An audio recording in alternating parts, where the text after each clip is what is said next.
Shields up, Iron Breakers. Rurikhan here coming at you with another video. Welcome back to the Third Fleet Podcast. This is episode 37. We've been away for a while, even though you guys didn't really notice because we recorded 2 episodes in the same week. Thank you very much, Gaijin, for making yourself available. We even got ourselves a guest for the second episode, which, if I can say so myself, was quite impressive how fast we were able to wrangle all that stuff together and get that episode out to make sure that people wouldn't have more than like 1 week in the middle of this chaotic vacation that my wife dragged me into. So how are you doing, Gaijin? It's been a while. I know. It's good to have you back. I was away as well.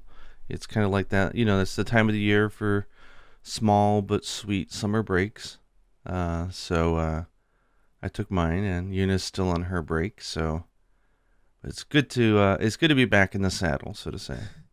August, I find, is going to be a very tough month for content creation for me moving forward as a father, and probably for you as well, because we basically have the kids home, and it becomes hard to like wrangle around doing content creation, paying attention to the kids, and all of that stuff. But in the last week, I actually got to hang out with my kids and a couple of friends. It was just me, my wife, another couple, our kids, their kids, and another friend, and we all went to my parents' house up north, which was That's crazy awesome. times because my friend decided, hey, you know what? I'm gonna bring some Nerf guns, and I was like, that was not a good idea. I basically told my parents, listen, when you come back up north, don't be surprised if you find Nerf bullets everywhere. Like, look, we tried finding them, but like, I wouldn't be surprised if my mother was like making soup or something up north one of these days, and suddenly just like comes bubbling up a little Nerf bullet, and you're like, oh, okay. That sounds like fun, though. It was fun. I took a full week off, and literally all we did was the high schooler life. Me and my daughter just played until 4 a.m., slept until 1 p.m., played games all day. Oh, we got to eat, and just pretty much did that for an entire week, and it was quite fun. That is good times like that. That reminds me of back in the day when I would have like college breaks and whatnot, and I would just like play World of Warcraft nonstop, live the most unhealthy life possible, imaginable. It was completely crazy, and it's a lot of fun. So what have you guys been playing?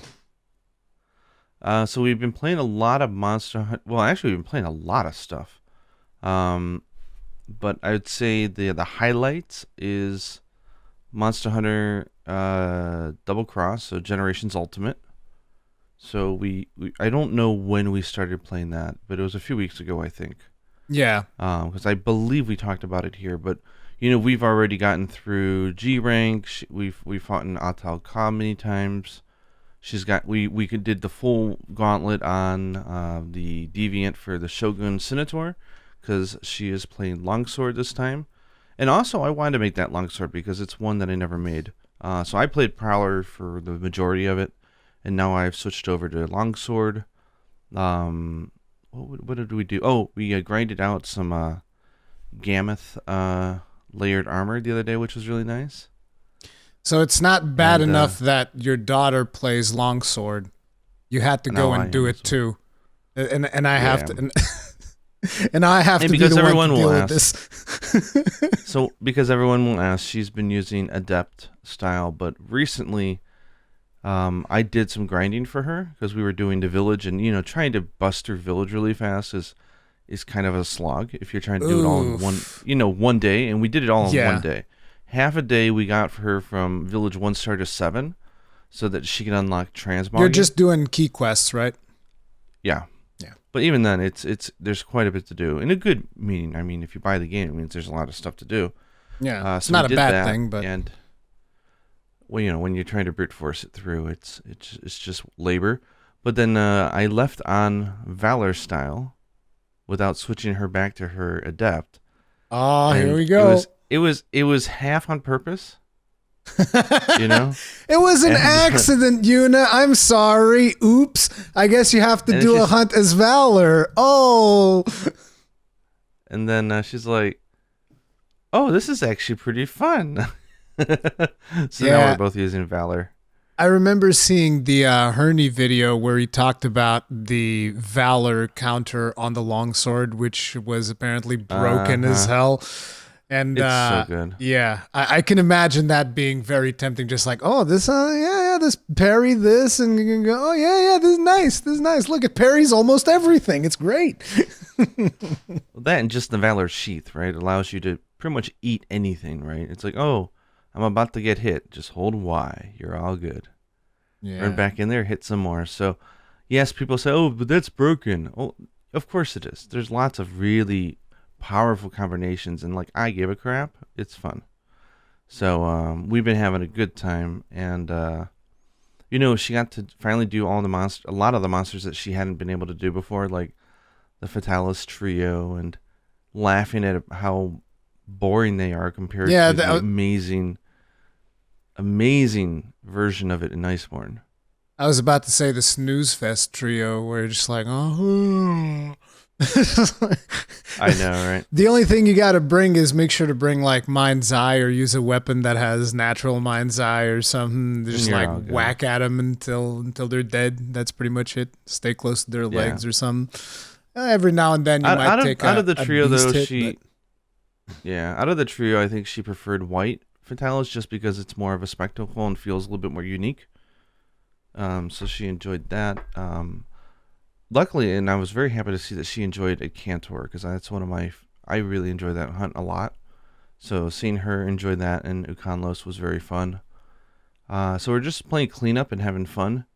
I had never made the layered armor for the Gammoth set, and it's so adorable with the little like the needle thread like I hat and actually everything on, and it's when so I was adorable. when I was looking for layered armor that I wanted to craft for my character in GU, one of the sets I wanted to craft was Gammoth, but it was the Gunner set, and unfortunately you cannot have a Transmog, yeah. Blade Master set and then transmog that into a Gunner set. So I was like, oh, because that's the one I really like. I want to have that one, but nope.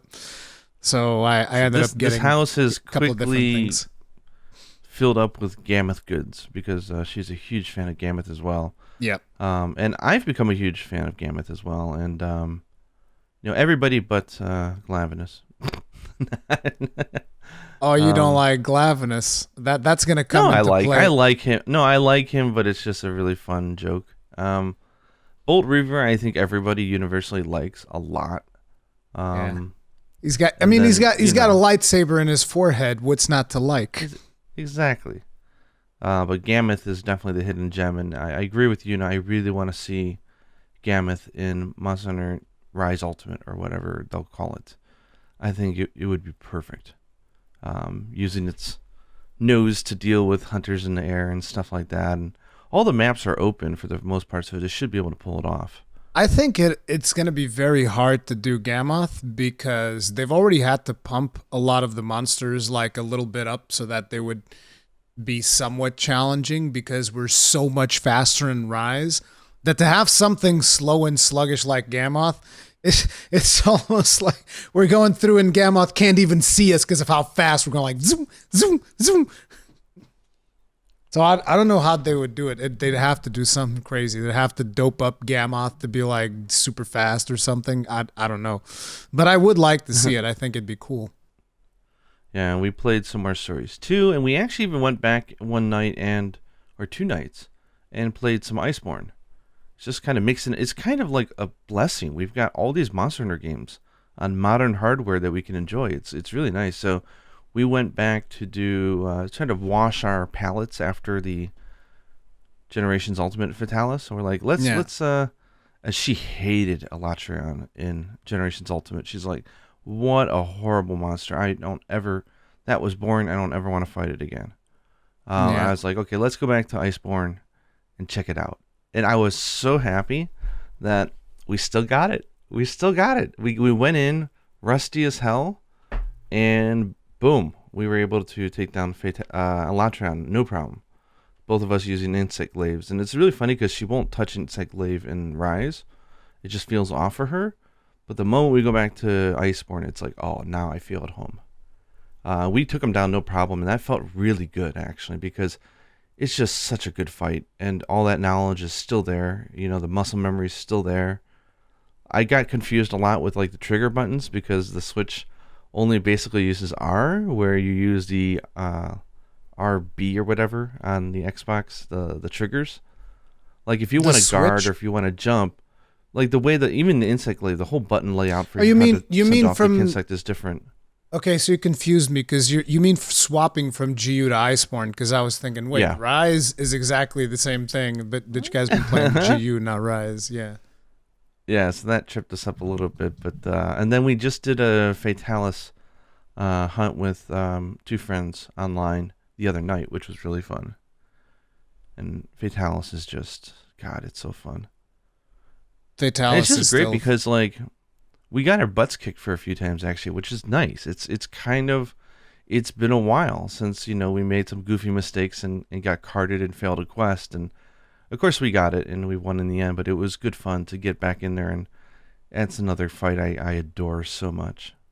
It's because at the end of the day, GU and Rise both play still different from Iceborne, and you guys got so many all mothers in that you're doing it. I was about to say you're doing it with your eyes closed, and it's like, yeah, and literally with your eyes closed almost because of the challenge with minimum brightness and all of that stuff. So going back to Iceborne, a couple of things are different. Yeah, the speed in which monsters move in both Generations Ultimate and Rise is so much faster than Iceborne. And when we went back to Iceborne, Alatreon felt like he was on slow motion. I mean, it was kind of interesting. Like it just reminds me of that effect that happens when you play Tetris. Like you play it and it's like you get up to a certain level and it's like super fast and you're like, oh my god, I can't do this. Yeah. But then when you do that stage over and over again, it just starts to feel like it's slower. And then when you go back to like the previous stages, it's like, wait, did someone just hit the slow motion button? Like what's going on here? But it's your brain that's being able to, it's able to process it differently, and it's the same phenomenon in like Super Hexagon or. It's when you get into the flow, state, and you're just like, everything just kind of like flows together, which is it's nice. It's real nice. Yeah, I may as well mention this because it's going to, people are just gonna, you'll probably look at me like I don't know what. But we've been expecting and really excited for a mobile game.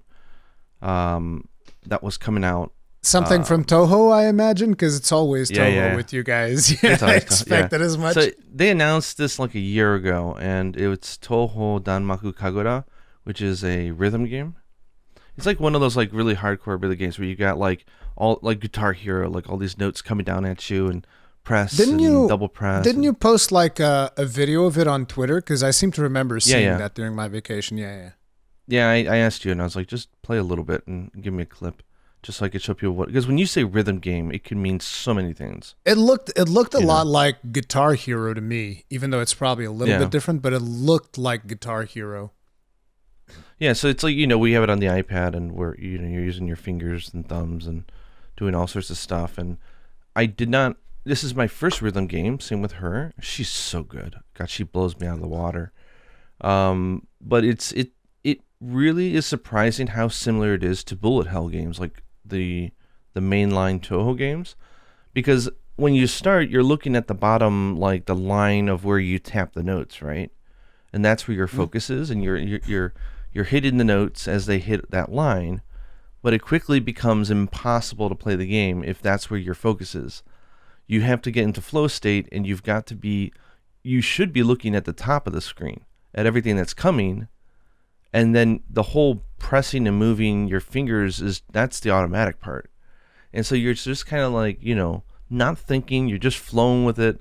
Finger placement becomes second nature, and you start playing really good, and it feels good when you get into that state.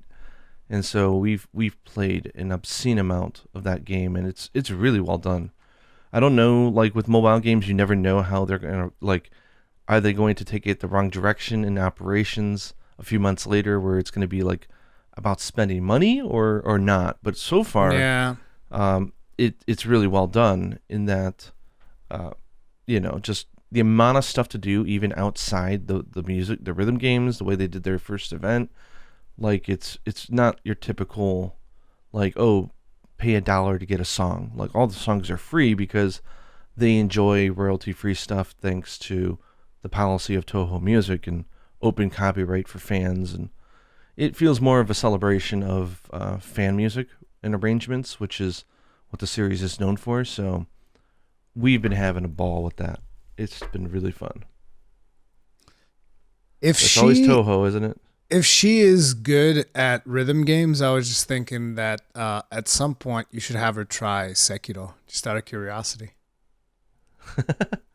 She's darn good though. Like she like I don't. It means nothing probably to most people, but she was able to do a perfect clear on extra difficulty, which is like very very hard, which is just insane. And that unlocks the lunatic stage, and she was able to. She can't get a perfect clear on that, but she was able to clear it. I'm just like, she's an entire tier of difficulty above me. I can't even attempt the stages where she's doing it, but I'm slowly starting to get it, and it's starting to click. And she's giving me advice, so she's my tutor and mentor, and it's been fun. Kind of makes me wish that my parents were a little bit more supportive of video games when I was younger, so that I would have had more practice. Instead of, it was just this conversation about, we're not going to buy you consoles because you can't work on consoles. We'll buy you a PC. I was like, fine. I guess I'll play games on the PC. Thanks. Yeah, it's not like there's no games on the PC. Yeah. Fun yeah, times. So now I don't know how I'm going to juggle it, because I've got essentially 3 mobile games that I'm playing, and that is the limit. Like, I cannot keep up with more than 3. And even when I say 3, it's like you're playing 1 as your main, and the other 2 are like kind of like when there's an event or something, you're playing it. Other than that, you're just kind of like logging in and doing a few things. So 2 of them are Toho, and the other one is Princess Connect. I can't possibly do any. I can't have any more games on my iPad. It's just. I can't relate. Sorry, I don't have that problem at all. I just don't play mobile games. Problem solved. And now we've got 3 Monster Hunter games that we're playing, which is Stories, still a little bit of Iceborne, and Rise. Oh, so it's like it's a renaissance for us. There's just so much to play and have fun with. Yeah. Oh, so I was saying, like, it's been a Gammoth renaissance in this house. Is that we've been trying to track down the Gammoth plushies. Yeah, I saw the Twitter post for that hard. as well. Yeah, they're really hard because they were only on sale here during Double Cross, but they're sold out everywhere. And I'm assuming it's hard because it was like a limited run, right? Because it's not like, because I don't think Gammoth has that many fans. And I know there's probably going to be a lot of people in the comment section who are like, Rurikhan, I'm a massive fan of Gammoth. What are you talking about? It's like, okay, all 10 of you. It's the most underappreciated. It's the most underappreciated monster. But you know what? I got to say, I actually think that the Gammoth theme song is my favorite of all 4 of the... all 4 of the theme songs for the Fated 4 are just amazing. But I actually think Gammoth is my favorite, even over Mizutsune, when it comes to theme song. There's something about it that just... I could listen to it 1,000 times. It's just so good. But we've tracked down... There's this... I guess this site exists in the West as well, maybe Portugal, but I thought it was a Japanese one called... I can't say hard L's... Hard R's in English are so hard for me now. Mercari? I don't know if you've ever heard of it. Nope. I don't really order a lot of plushies online, though, so it's to be expected. Well, it's like a Yahoo auctions where people post stuff and they say, okay, here's the price. So it's like not eBay. Negotiable. It's like eBay, but they're not. It's not really bidding. It's just selling stuff. But the cool thing is the system has it where you don't have to share your address with someone you don't know. So they handle all that with the post office here. So if you're a seller, you put up your stuff, you put up your descriptions, they take credit cards and everything. Someone goes and buys it, you thank them, you get your payment, you ship it, but when you ship it, I think, because I haven't sold on there, you just give the post office the ID of the transaction. You don't know where the other person lives. Like, there's no exchange of personal information. And then they have all that information in the back and they do it, which is really good because it is kind of weird if you think about it. Hey, give me your bank account. Hey, give me your address and I'll ship it to you. Yeah. It could lead to some really weird situations. So I think they're quite genius. Especially nowadays. Oh, yeah. Yeah. So we found someone selling the large version of Gammoth from Hokkaido for like $50, where that thing is like $40 new anyways. I'm like, are you? And it's not used, like it's new. I'm like, are you kidding me? So we bought that. It should be arriving today, actually. We're really excited for that. Dude, which means we'll have the mini one, we'll have the regular one, and we'll have the large one. And we're just gonna have. We still play with dolls. I don't know about you guys, but we play with plushies. Like, we'll spend several hours in her room playing with the plushies and goofing around and stuff. And it's good to just not forget what it's like to be a kid, so to say. I'll play with plushies with my kids all the damn time. Yeah, for sure. Yeah. Making voices, making skits. And it always ends up becoming something violent where we're throwing them at each other. Yeah, because that's the thing. Like, my kid usually doesn't even hesitate anymore. It's like if I go into his room, we're playing around, we're not, and suddenly there's a plushie in my face. Like, boom, take that. And I was like, well, thanks. The other day, I was in the kitchen cooking. Yuna was up to something because she half shut her door. And then all of a sudden, this song for the Rampage starts. And she opens the door and she's got like 60 plushies and she starts chucking them at me. It was the most funniest thing. She plays the Rampage theme and she's like, here comes the Rampage. It's been cool. Good fun.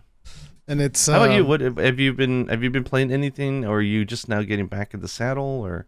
I played a bit of Stories 2 while I was on vacation. Like, I ground some of the materials for the Grimclaw Tigrex armor because right before I went on vacation, I was talking to my chat about the armor sets of Hellblade and Bolt Reaver and all of that stuff. We didn't even talk about that in the last podcast. We should talk about we'll talk about that. I have the notes here. We'll talk about it. But it's like, and as I was going through the armors, I've always used I can't believe I'm spacing out on the name of my favorite monster. Good God, it is late for me. Jesus.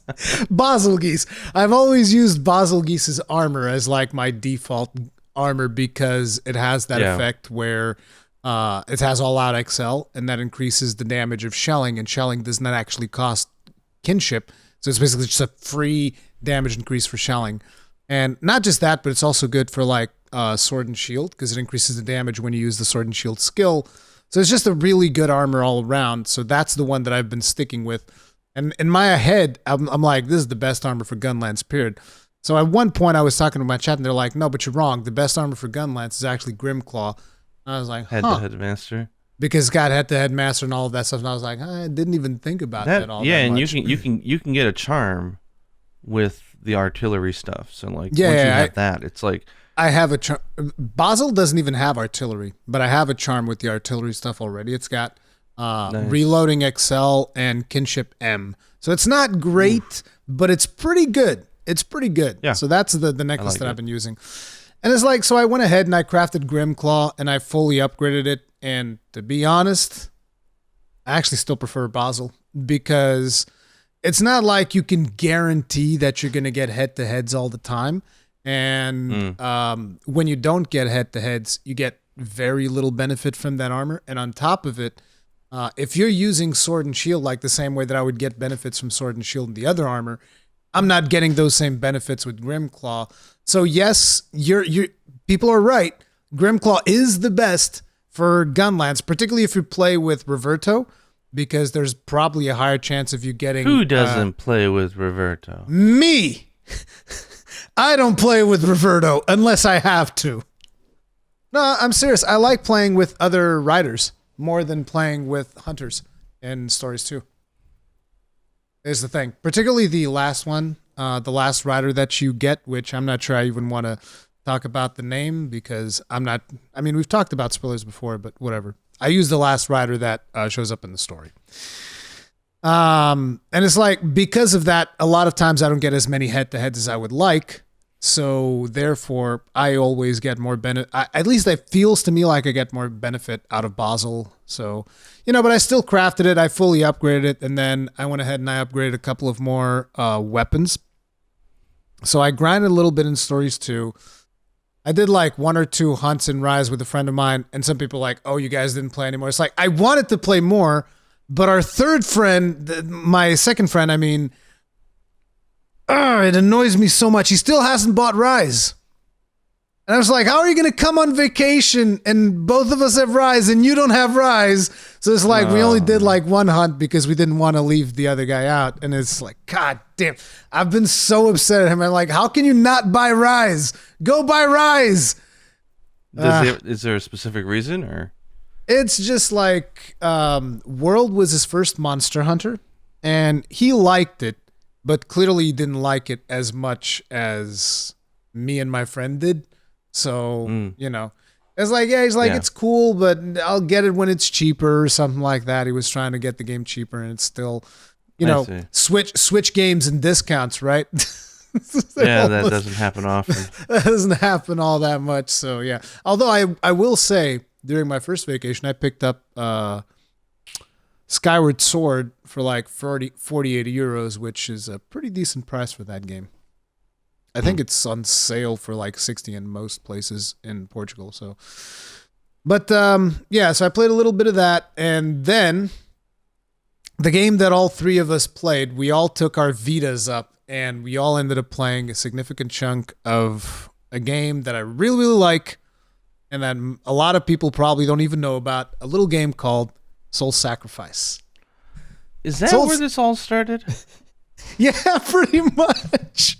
Because every time I get reminded of Soul Sacrifice, I end up going onto my stream and talking about, guys, you have no idea. Those of you who've never played a Vita or the PlayStation TV and you've never played Soul Sacrifice, you have no idea how good this game is. Because the game is amazing. My problem with that game has always been that I never played it. Because it was just a bad time. I think I was, we had Monster Hunter before you guys did in the West for a long time. So when it came out, I think I was still playing something Monster Hunter related. I do have a Vita, which people find shocking for some reason.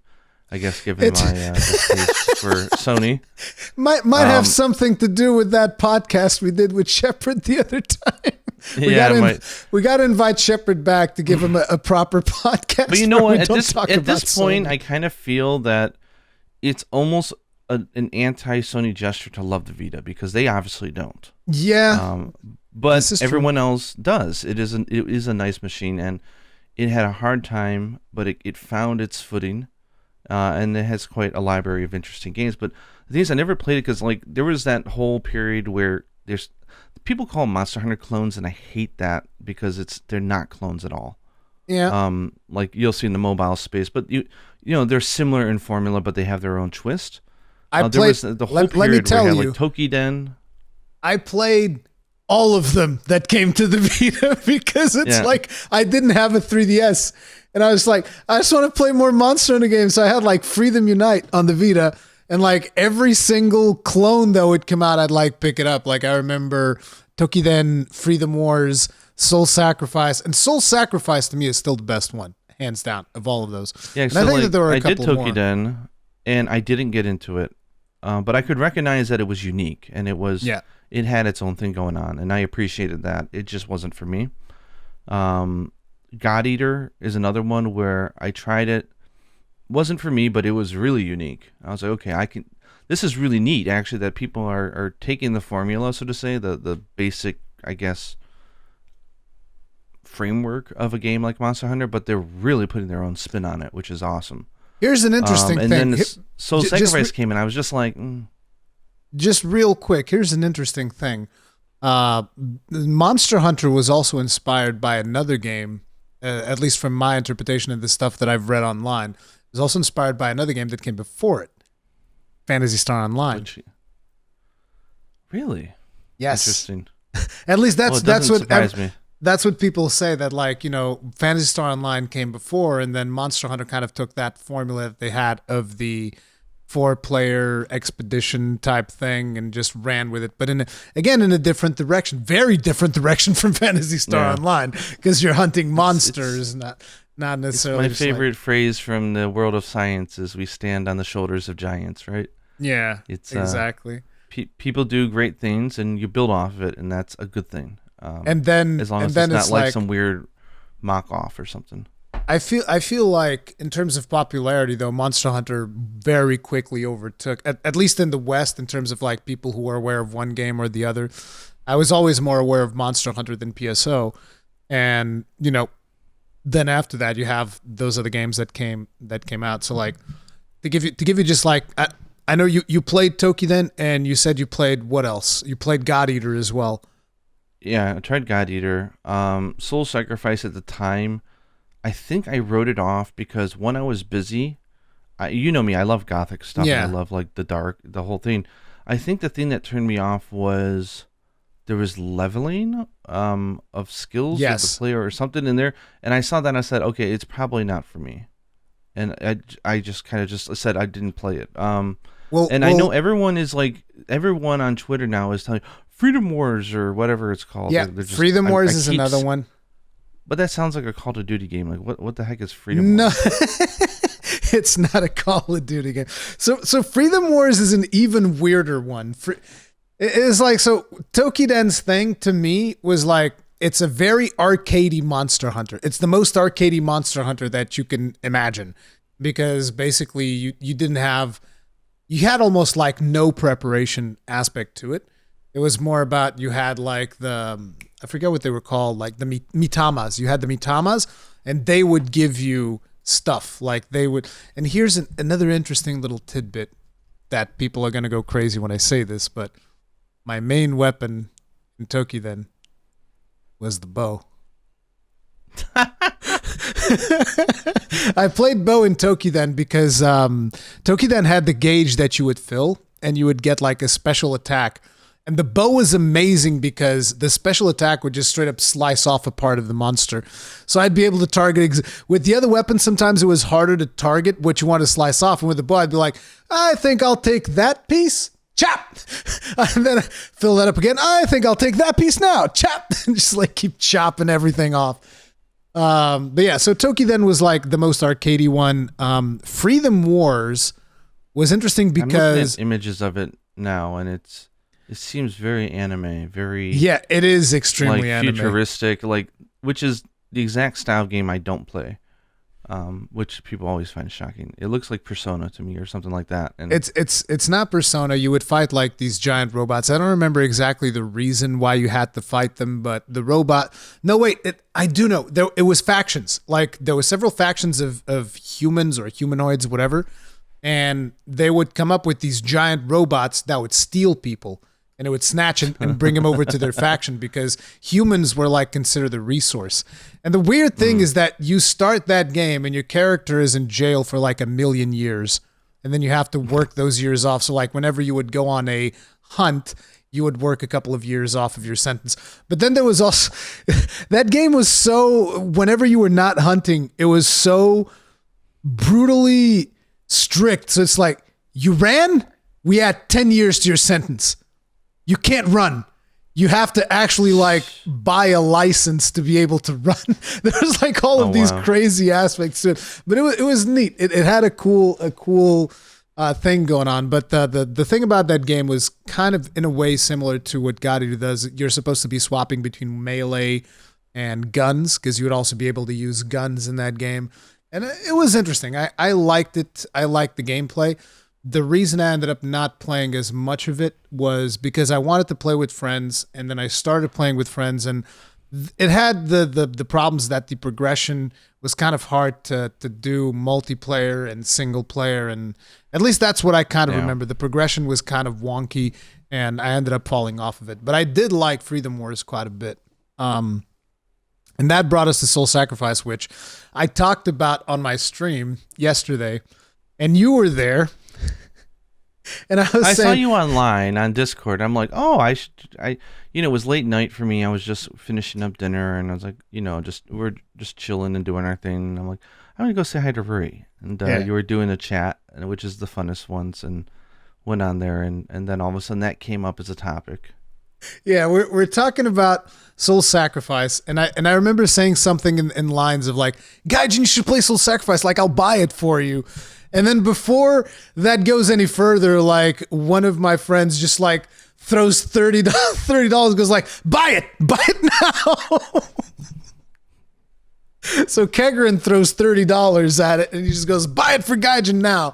And then I just like hassled you until you eventually said, sure, I'll plug in the Vita and we'll do the thing. So you haven't touched it yet, I would assume. And even if you had, it wouldn't have been enough time for you to get like a good idea of what the game is. I played it in bed yesterday for 10 minutes. So like I saw the intro, but that was about it. Yeah. It's you need a significant amount of time with the game to really get into it. But the cool thing about I gotta ask about though, because it was really off-putting to see, was trying to find that thing in the store, because PlayStation's you can suck a kazoo for as much as I care. You go in there and you put in Soul Sacrifice and you get like 80,000 entries of like buy gems. It's like the worst mobile game ever. Yeah, it's just like a list of all these 500 gems here, DLC here, $5 for that, $1 for that, $3 for that, $2 to unlock English voices, buy some more gems, and it's just a flood of monetization. And I had to search for the actual game. Is it gems or lacrima? I have no idea. It's probably both. I don't know, but it's just a list of tons of DLC. Because it looked like a mobile game. Is this free to play? Like, what's going on here? I don't think we had those in the West. I'm not sure, but I really don't remember. Yeah, go ahead.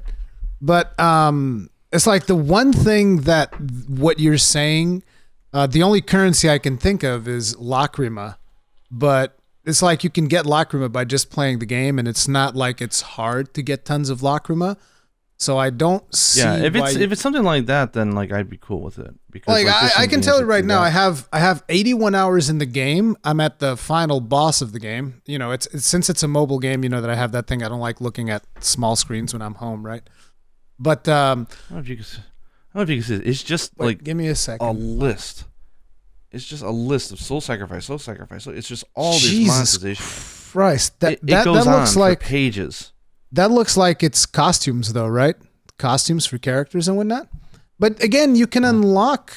I think you can unlock like all, if not all of the costumes. Maybe in Japan you have more costumes than we had in the West, but in the West we can unlock like tons and tons of character customization by doing quests and just doing things in game. I've never. Let's just put it like this: when I was playing the game, at no point did I feel like, oh my God, this is so incredibly grindy. I can't believe that this takes so. At no point did I feel like that at all. So it's not. It doesn't feel like a free to play game at all. I don't know why there's all that stuff. What the hell is this? Store. Soul Sacrifice online play ticket costs $10. Like, what the hell is that? Oh, don't you remember those days? That game came out in the days of the network pass. Do you remember that EA and a bunch of other people were doing that stuff? I don't play those games. So let me explain to you. This is, if you've never heard of this is hilarious. So you know how people used to buy, they still do, they buy used games, right? Well, there was a time where a lot of AAA publishers got really upset that they weren't seeing a piece of that action, because the only people making profit off of that were the stores. So what they did was they came up... I remember Mass Effect 2 did that. They came up with something called the online pass. That's what that is. I see. So it's like if you bought it secondhand in order to play online, you'd have to buy the online pass, which is it's still dumb. It's such a stupid, archaic thing that those companies are like, you can't buy used video games. We need to see a piece of that action. Everybody wants a piece of the action. Like if they're not getting a piece of the action, something's wrong. So I will correct myself here. Okay. That PlayStation just sucks. Their store's horrible. When you look at that, I'm showing him the screen, by the way. Yeah. you would assume that all these gems and everything have to do with soul sacrifice, especially when there's like 20 DLC pages. That's not from Soul Sacrifice, is it? I know. So why are they showing it on the damn product page for Soul Sacrifice? That's what I'm saying. also recommended, and it's not even for this 100 orbs, 30 orbs, whatever, and you press it. What is that for? It's like 100 orbs for Vita, and it doesn't even tell me what the game's for. I have to look for it. Hang on. So it's not, but it's not Soul Sacrifice. I don't even know what game it's for. It doesn't even tell me the game. It just says for the Vita, and it gives me some picture of like this crap. It looks like, yeah. Thanks, Sony. Okay, so I mean, I guess there's just a lot of DLC, and I don't know. Maybe that's all in Delta. I don't know if that was because it doesn't seem to be tied to Delta. It seems to be for the first game. Oh, it's for the first game. Then Delta probably has most of those things unlocked. Okay, so. But I assume that there's probably some like costumes or something, because like when you were talking about currency, the only thing I could think of is Lacrima. Lacrima is something that you get that allows you to like undo certain things that you do in the game, because as the name implies, Soul Sacrifice is a game about sacrificing things. So sometimes you might want to sacrifice something, but then in the long term you might be like, you know what, I actually would rather rewrite that story, and you can go and you can use Lacrima to undo the sacrifice that you did.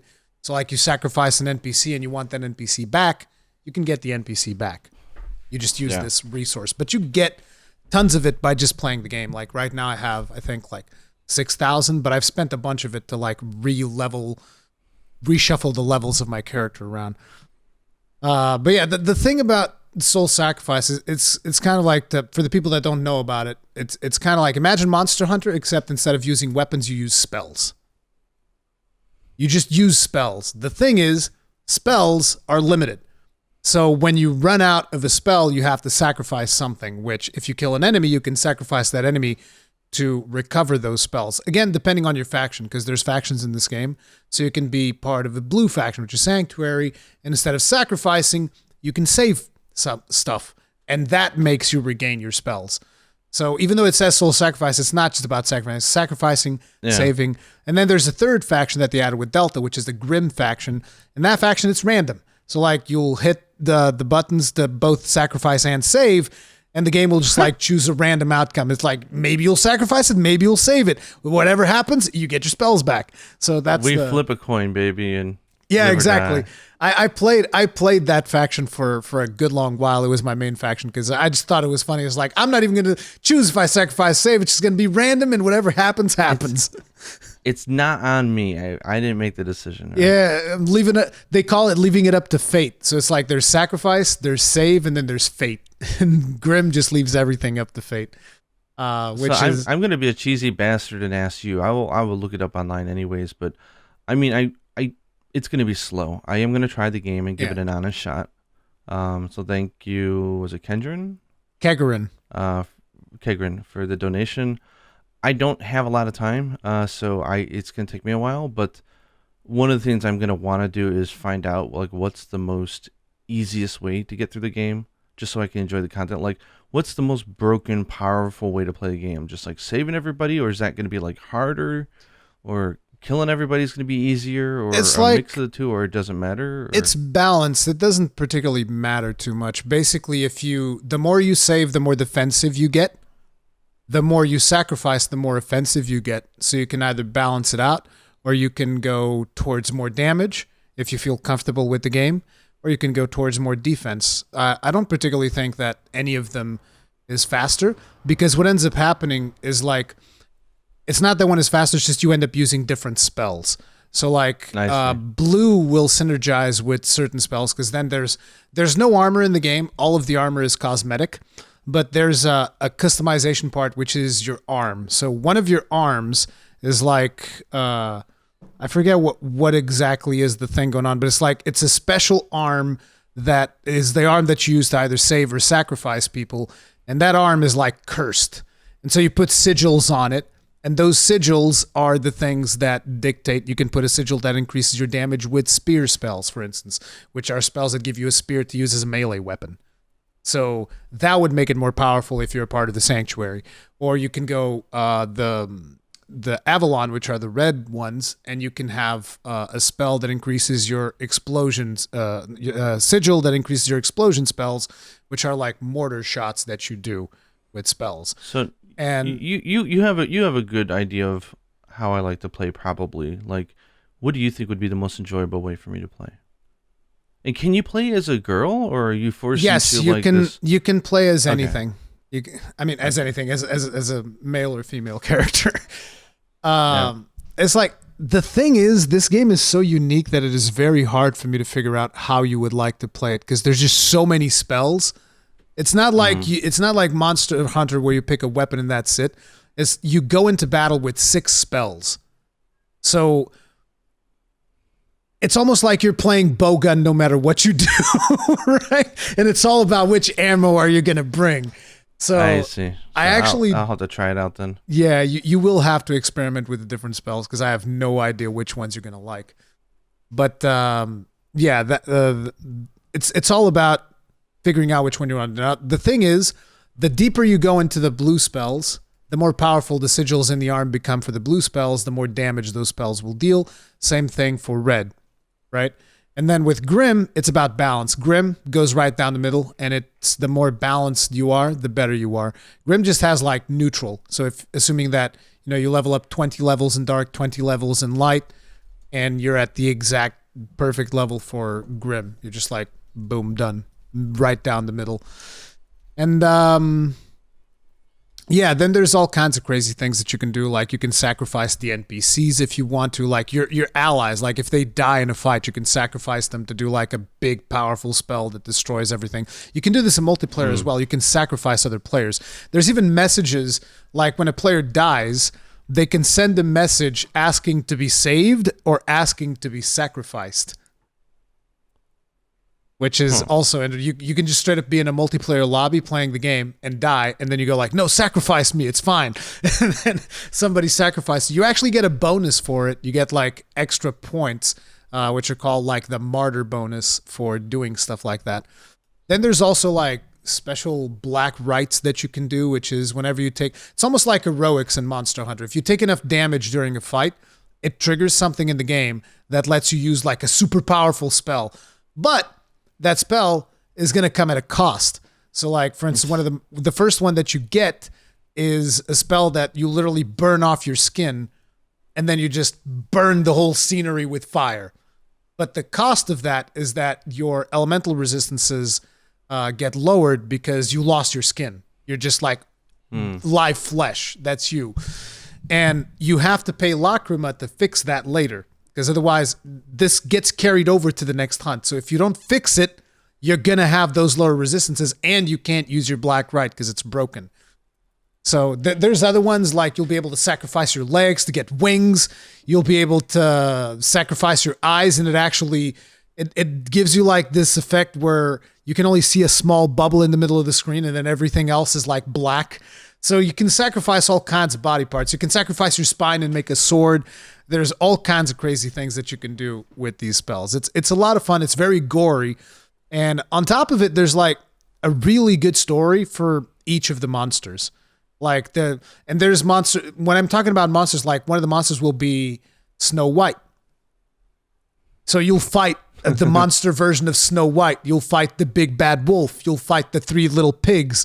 You'll fight all of these mystical creatures in the most messed up ways imaginable. Like the 3 little pigs, to give you an idea, is just like one big pig and then one shield with a pig's face. That's another pig. And then a hammer with a pig on top of the hammer as like the mallet portion of the hammer. And that's the 3rd pig. Nice. So they do some really sounds interesting. So I'm looking forward to jumping in and trying. They do some really. It makes me wish I had an OLED Vita though, because it does seem like it has dark. It does have a lot of dark colors, and I do not think I have an OLED one. I think my one is just one of the cheaper new. Yeah, this is the 2000 model. So yeah. I'm looking at it in the camera, and yeah, that's definitely the 2000 model. The OLED ones were way better. I have a modded OLED one from Japan that still works. I was actually surprised because like I hadn't played the Vita in over 5 years. Plugged it in, it can still hold 4 times the the duration of like my Switch, because the Switch battery is just so tiny. Like, you can play games for like 2 hours, maybe, depending on the game that you're playing. The Vita, you just like play it. I could play my Vita, I think, for 8 hours, give or take, at least for playing Soul Sacrifice. And yeah, it's pretty good.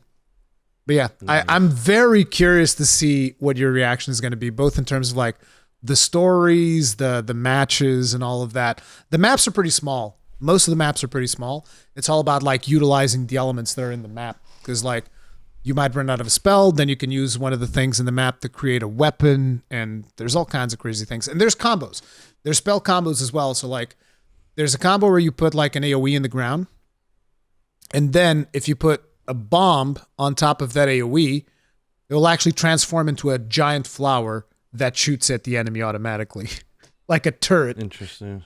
So yeah, there's a bunch of combos like that as well that are pretty cool to kind of like figure out. And you can even do combos like that with other players. So one player might bring the bombs, the other one brings the terrain. Although with NPCs, it's hard. It does have Haddock play, but you only have one Vita, right? So yeah, I only have one. But yeah. And literally, I bought this I can't remember if it was before Generations. I think it was, where I had gotten into Monster Hunter from 3G, played 4 and 4G, and then I was waiting for the next game. Maybe it was before 4. I can't remember. But I was waiting for the next Monster Hunter game to come out. There were several months, and I said, I don't want to claw. I don't want to play on the PSP. So when I found out that you could play PSP games on the Vita, with the second analog stick, I went ahead and got Portable Third, and I played that through.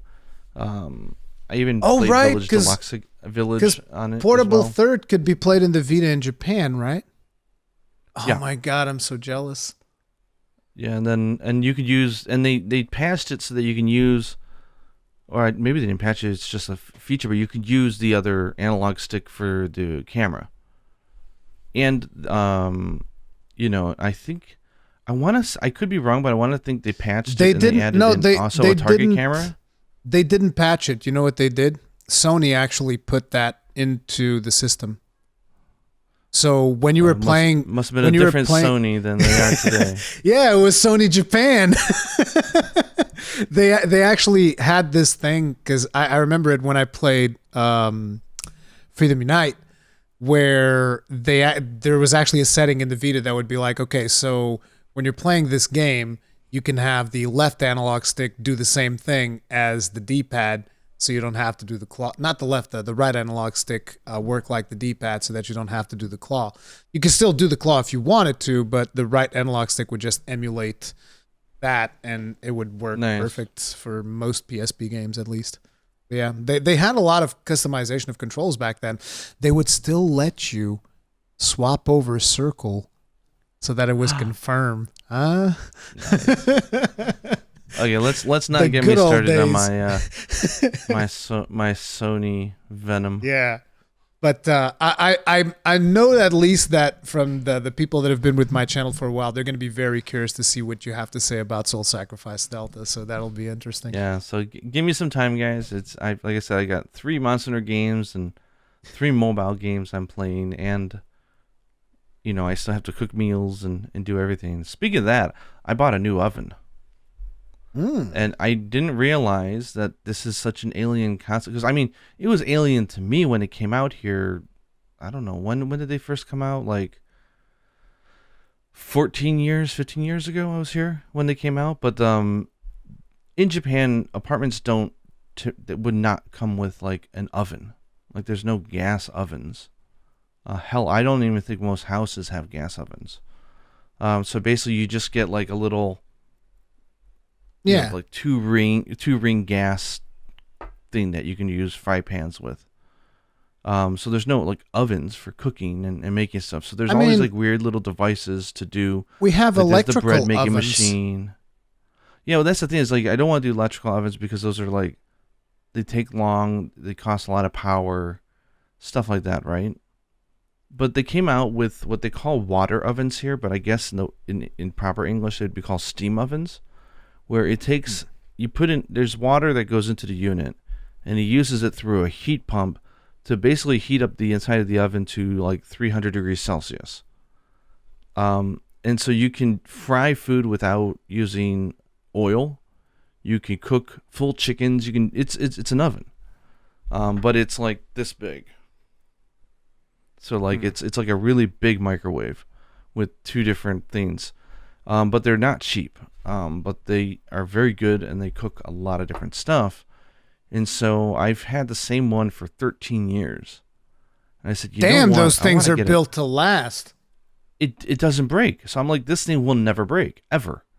It is absolutely perfect. It's made by Sharp, and I have a lot of Sharp products in this house, unlike Sony. So like, so I bought a new one because they have, I was just kind of, like I haven't used it to its full potential. The new ones are slightly, I've been doing a remodeling of the apartment, trying to make things, add in storage space so I don't feel like I'm cluttered. Buy actual nice furniture from IKEA, like trying to just improve the quality of life now that we're, telecommuting and we're at home all the time. Yeah. So I've spent a lot of money. But I said, oh my God, the new ovens that they just came out with have something like 65 like red, like infrared sensors. You can put in like a tray of food, right? You can put in like 2 huge chicken breasts that you've marinated. You can then put in all these sides, like a baked potato here, sliced carrots or potatoes or whatever, and just throw it in there and just hit go. All you do is tell it the method. Do I want to fry it? Do I want to boil it? Do I want to steam it? Or grill it, and then you just said go, and it knows exactly what to do. It will cook the middle food in one way, it will cook the other foods another way, and it will do everything. They call it like the true auto mode, and then like bing, and like 12 minutes done, boom, I've got a perfect full dinner, perfectly cooked. I need one of those. those. It's ridiculous. I'm pretty sure we don't have those in Portugal at all. I need to import one of those. But the thing will be in Japanese. I don't understand it. Yeah, and I bought the really expensive one. So like it's got like Wi-Fi. There's an app you can download recipes. It's got your oven has Wi-Fi. Jesus. It does. It's a full interactive. It's got apps. You can download recipes. You can mess with it. And it's got the two trays instead of one. So if you just want to put in a bunch of vegetables on the bottom and have them cooked differently than the meat on the top, you can do that. Full cookbook with tons of different stuff and settings. It can pretty much make anything. So like and it cost me, I guess in US dollars, because that would be the easiest to understand. It was on sale, but the latest and greatest, like they have got a huge line, like from budget to very expensive.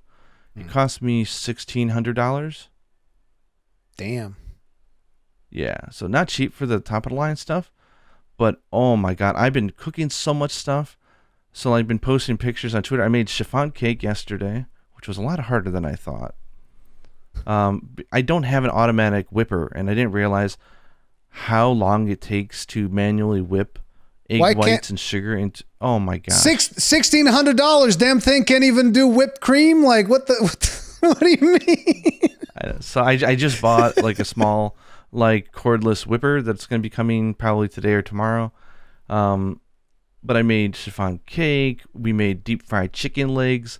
We made all sorts of food that I'm just making every day now, and it's been really fun. The good thing about those, and even though we don't have those, we do have like air fryers, and I kind of that's what someone told me about, and I want to get one of those.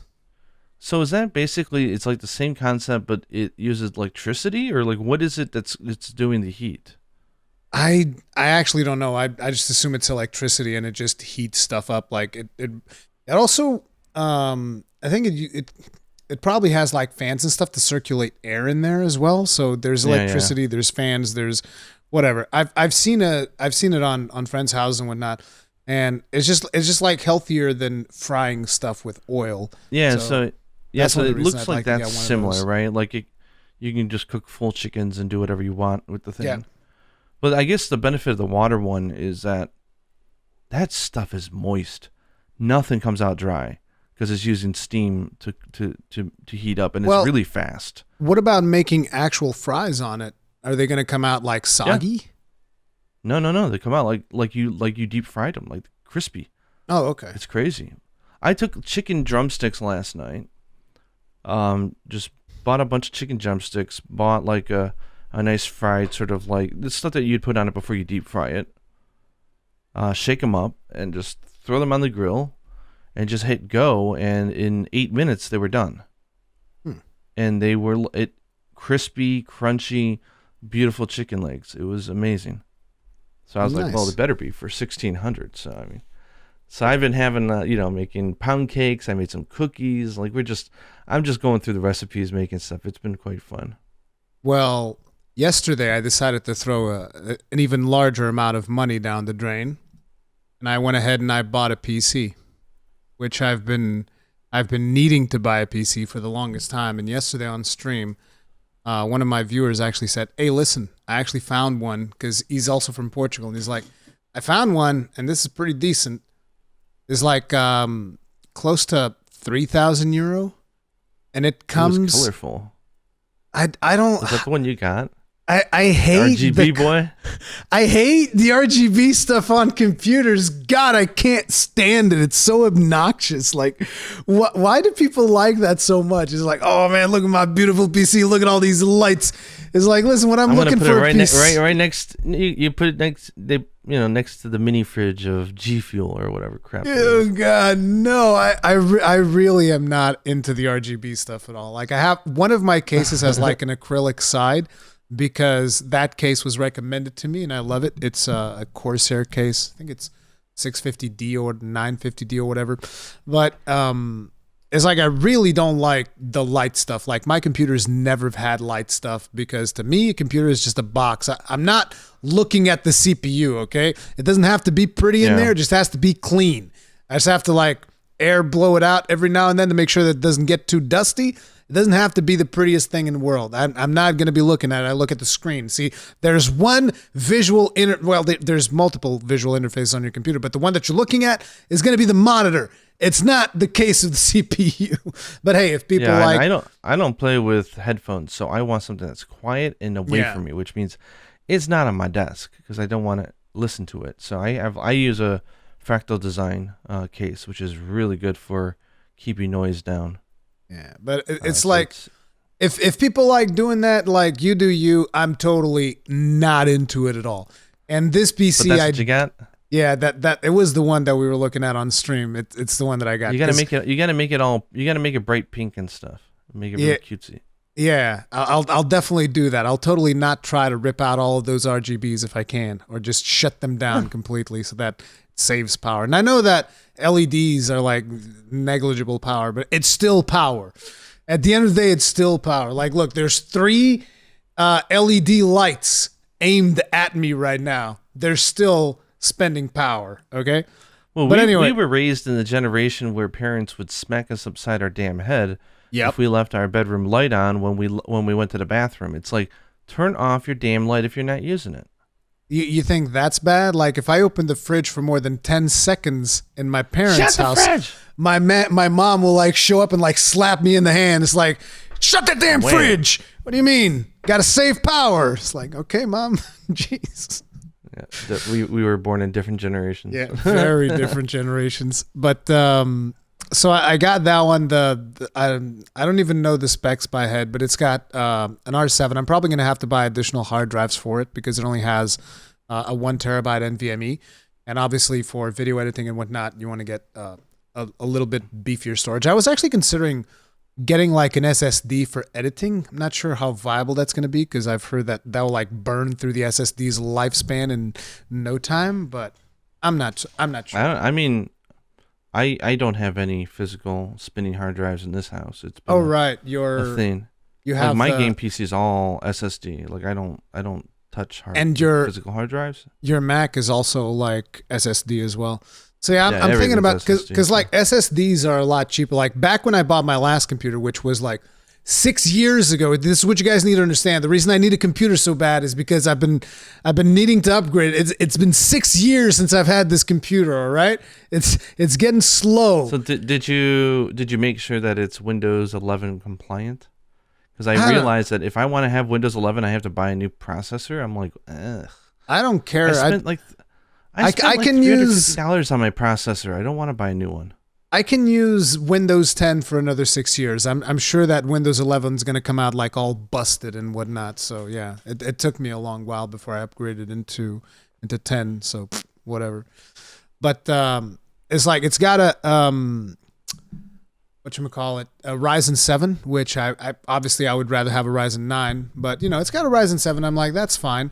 But the cool thing is it's got a 6900 XT, which if I'm not mistaken is like currently the top of the line of Radeon, or if it's not top of the line, it's pretty damn good. It's like, I believe the 6900 XT is the one that they said was going to face off against the 3090. It's not going to be as good. It's probably going to be a little bit lower on the frame department. So what do they call? What do they call them? Team Red? Is that what you are? Team Red? I don't know, but I've been. It's like There's ever since Team Green is NVIDIA, right? I don't know what they call it because I don't get Team involved Blue in is these Intel. rivalries. And then AMD is like Team Red or whatever. But it's like ever since they came up with the Ryzens, which I mean they've had the Ryzens for a long time, but when I initially started thinking about upgrading my computer, which was like 2 years ago, because like 3 to 4 years is usually a good lifespan for a computer, particularly a computer where I'm editing video like every single day almost, because that burns through it. And so like 3 years is a good thing where you upgrade, everything gets faster, it's good and stuff. And some people will say, you can format your computer and it'll be great. Like, yes, I've formatted this computer multiple times. Okay. I know how computers work. And so the thing is, when I started doing research for the computers that I wanted to get, I was like, I want to get one of these Ryzen processors because they're better bang for your buck, at least at the time that I did the research initially.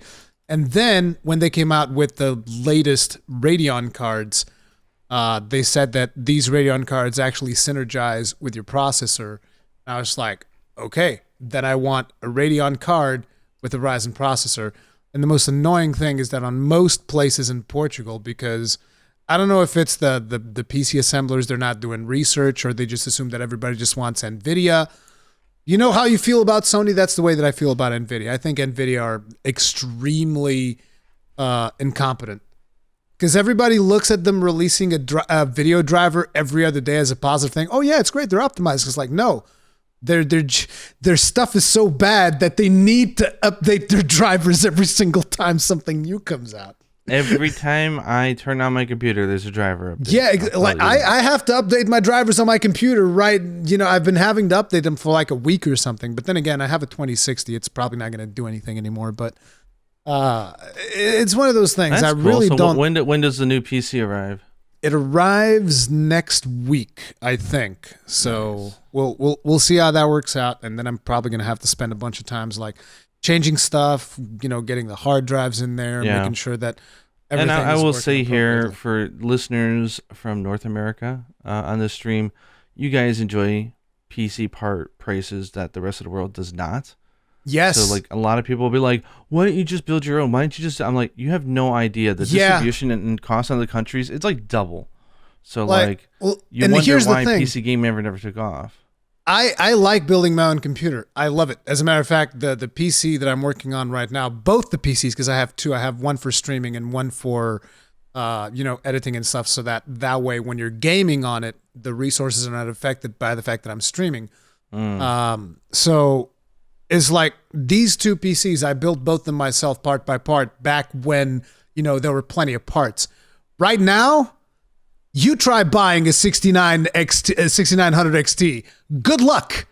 Good friggin' luck. You won't find it. You can't find it. And when you do find it, the GPU alone is like nearly 2,000.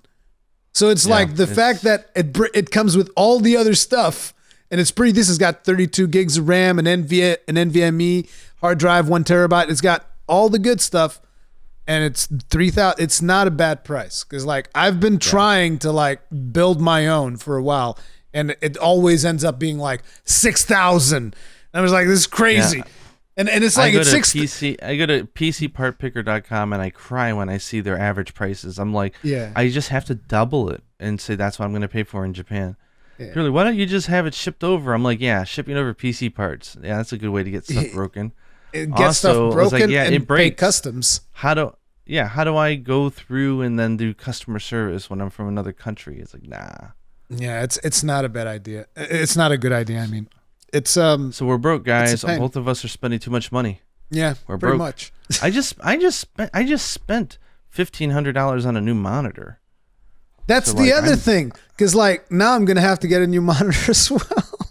Because the 6900 XT is probably going to be able to do like 100, at least 120 at 1440p, I would assume. So It's and my you got, like, monitor, a of good course, monitor. being like almost $1,600. If I was in America, it'd be like 800 or 900. It's like thanks, but it's a 28-inch 4K 120 FPS IPS, and it's got HDMI 2.1, so it's an 1 Acer millisecond, Nitro. right? Yeah, so 1 it's millisecond. very nice, and putting the Xbox Series X on that thing, it's gorgeous. So It's good. When it comes to that stuff, the Xbox Series X is better than the PS5 because of the fact that variable refresh rate, baby.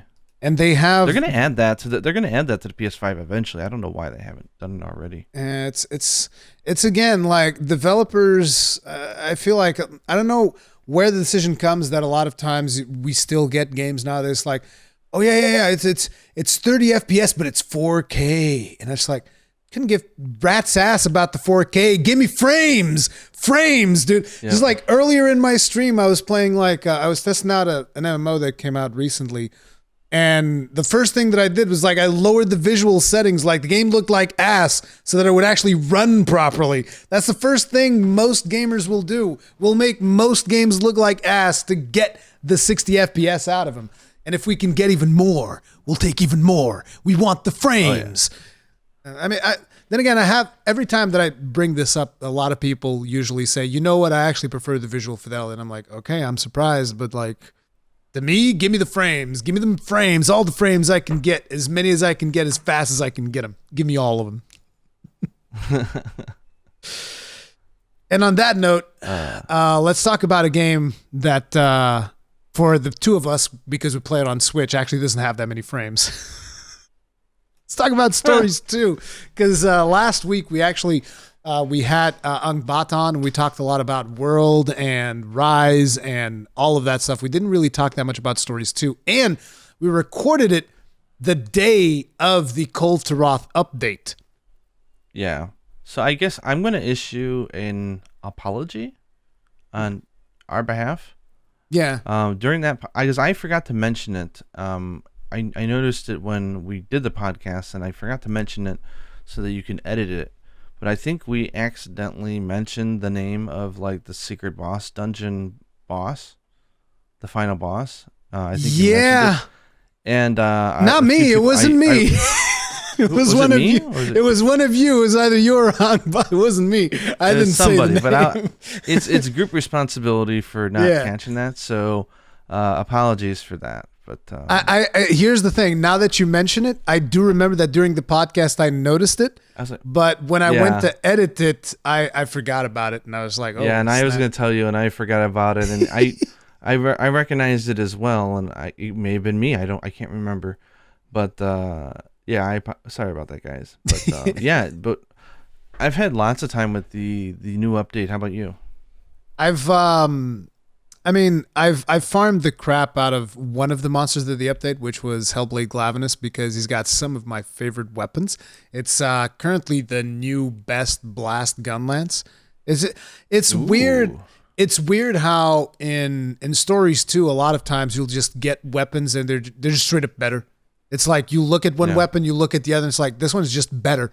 There's no ifs, ands, or buts about it. This one's just better in every single aspect. And when it comes to blast, this is the best blast gun lance in the game right now. It's not necessarily the best blast sword and shield, but I like the look of it so much that I'm like, screw it. I don't know which one's the best. It's like one of them has more blast, less raw, the Teostra one, and then the other one has more raw, less blast, which is the Hellblade Glavenus one. So I went with the Hellblade Glavenus because I just like the look of his weapons quite a bit. So I farmed him significantly. And here's the thing, it's because I thought that they were going to bring in the quests, that you would actually just go fight Hellblade Glavenus, but they didn't. They gave you the fire thing, that's which still tomorrow. has him but that one still has him at the end, so you can still farm. What I ended up doing is I would use the cheapest expedition tickets, the normal ones, This to is just go and this. farm. I was going to mention it. I was going to mention this. This killed me as I wasted several SR tickets because it says Fire Den. So you assume, oh, well, if I don't use the SR, then I'm going to get some cheaper dumb version. No, like you can just use a normal ticket and go fight the high rank version of him. I'm like, why did I do that? And here's the thing, using the normal ticket, I didn't even feel bad about like skipping everything on the map. I'm like, it's probably going to be trash anyway. What do I care? It's not like it's hard getting normal expedition tickets. If I run into a chest along the way, sure, I'll open. As a matter of fact, in one of the normal expedition tickets, I got an SR ticket because I ran into a chest along the way. I'll just open this. Oh, an SR ticket. Nice. So I burned a bunch of those tickets just going after Hellblade Glavenus and beat the crap out of him. But like, in my opinion, Hellblade Glavenus is an absolute pushover. He was very easy. I mean, you just shred him. Nothing in this game is actually really hard. It's more about the fun of the Kolv though. Not Kolv. I thought Bolt Reaver was the most challenging thing in the update. Yes, I thought he was going to be hard because you were talking about how hard he was, but he was just as much a pushover as Glavenus was. Not to me. Like, he's still... And here's the thing. I still haven't learned his pattern because I've only fought him like 3 times or something, and the second and third times I wasn't even paying that much attention because I was in a social... situation with friends and whatnot, and I was just kind of like farming in the background. But it's like Bolt Reaver has something that his stuff changes not just based on the phase that he's in, but also based on how many times he went to that phase or something like that.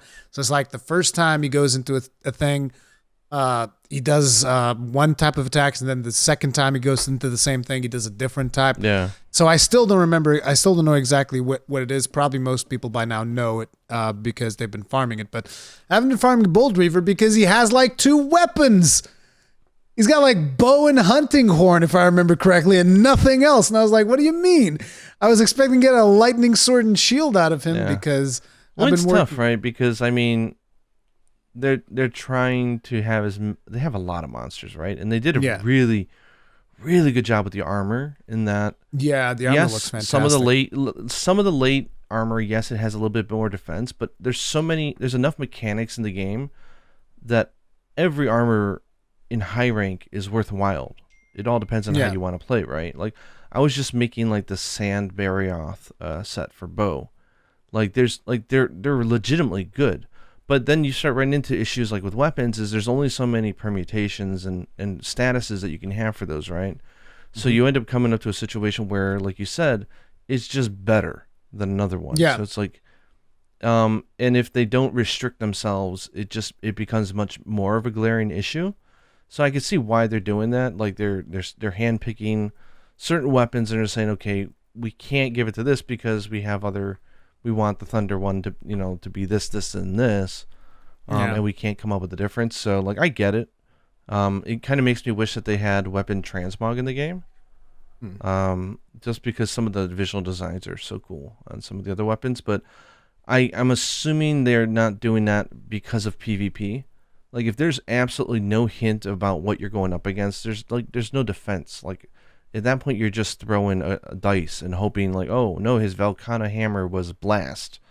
Like, this is why we shouldn't have transmog systems at all in Monster Hunter. Well, at least disable it for PvP stuff, right? So, like, yeah, I don't know if that was a decision, like why they did the whole. It's just there's so many monsters. It's such a rich game that it must have been really hard for them to do any type of balancing, so to say. Yeah. But so I can get why they removed the elemental changing of monsters, even though it's very disappointing. I get it. I'm not happy. I wish they found a solution for it. So if they make another Stirs game, which I hope to God that they do, hopefully they'll find a way to put it in, because I think enough people said, hey, we really like that feature, so maybe they got that feedback. That is a cool feature. As a matter of fact, I would probably have an elementless Gammoth if that was able to be a thing. You want to talk about? I want to tell you something fun. I tweeted about this. You may have seen it, but this is like a cool Japan thing. Because as you know, our 7-Elevens here are amazing. Yeah. They're like little entertainment complexes on every single corner of the street. Great, wonderful food. You can buy concert tickets, games, everything. Like, they're really wonderful. So they have a thing. They have these printers now, these multimedia printers, because like, who prints stuff anymore, right? So if you need to print something, you just do it at the convenience store. But they have a thing called the internet reservation print, where you can be at home, let's say you have a file, right? And you want to print it. Instead of throwing it on like a micro USB or an SD card or doing something stupid, you just go to 7-Eleven's website and you just upload it, and it gives you a number. And then you just go to the machine later, punch in your reservation number, and it prints it out for you at any 7-Eleven. The cool thing is, and this is not for making money because people don't make money off of it, but if I have something that I'm printing that is really useful, I can give you the same number, and you can go and print it as well. So what people are doing is, check this out. This is the coolest thing. So this person designed a chart that's meant to be printed on a photo, like a traditional photo paper that has a chart for every month. Yeah, a colored chart from Stories 2 that tells you what do they do when they're upset, what do they do when they're flying. Like, it's like a nice little cheat sheet, because if you're my age, it's just straight up cheating. You're just cheating. It's like I will fight a monster, and then literally 2 months later, I'm back. I'm like, oh crap, what was it? See, that's one of me and Yoon are just scratching our heads. It's like, this is just so stupid, and my memory sucks. That's one of the good. That is amazing stream content, right? Because I'm in the stream and I'm like, oh yeah, God, I forgot about this. Don't tell him. Got him.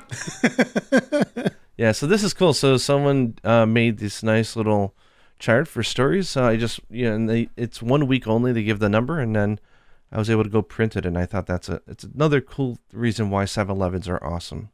In Japan. Huge asterisk there. I'd be afraid to step into a 7-Eleven back home in America.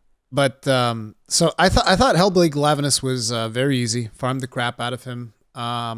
Bolt Reaver, significantly more challenging. I would even say more challenging than Cult to Wrath for me. But then again, I imagine if I keep repeating it, it'll eventually become a lot easier. But the thing is, Bolt Reaver as a mount, oh my gosh. Yeah. The visual treats they put on that monster is so wonderful. Because I look at the regular Ryzex and I'm like, get out of here. Like, I don't want you no more, buddy. On the Friday, so the day after the update went live, in my stream, after I was done like farming the stuff that I wanted, I was like, okay, so I'm going to do some PvP. And I don't remember, I think that this was with someone from my chat. I won the PvP match, but damn, dude.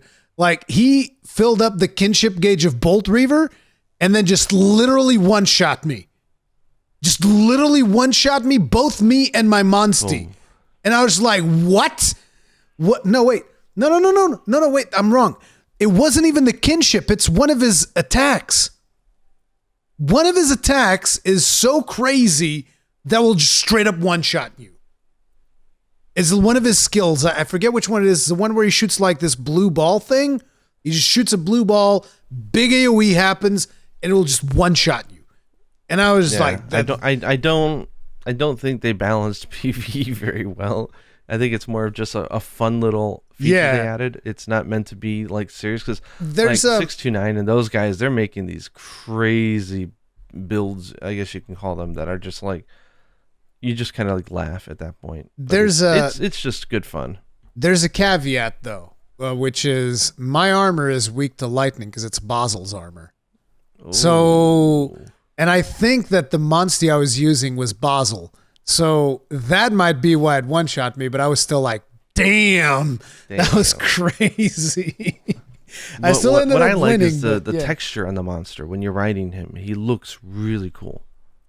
Like as a Monstie. Does he look when you're riding him? Does he become blue? Because like he's supposed to just be the same color as regular Astalos, right?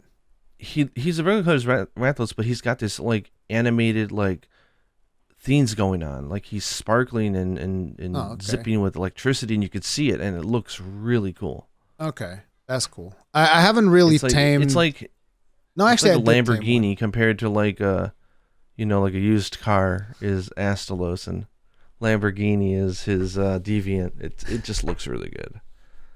Yeah, it's the RGBs, man. That's what it is. Here we go, the RGBs.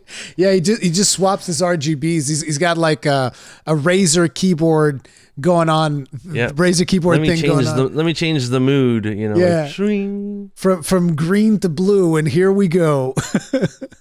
But yeah, so Alterroth I thought was interesting though because of the way that they set it up. It's less of a straightforward like go in there and just kill her.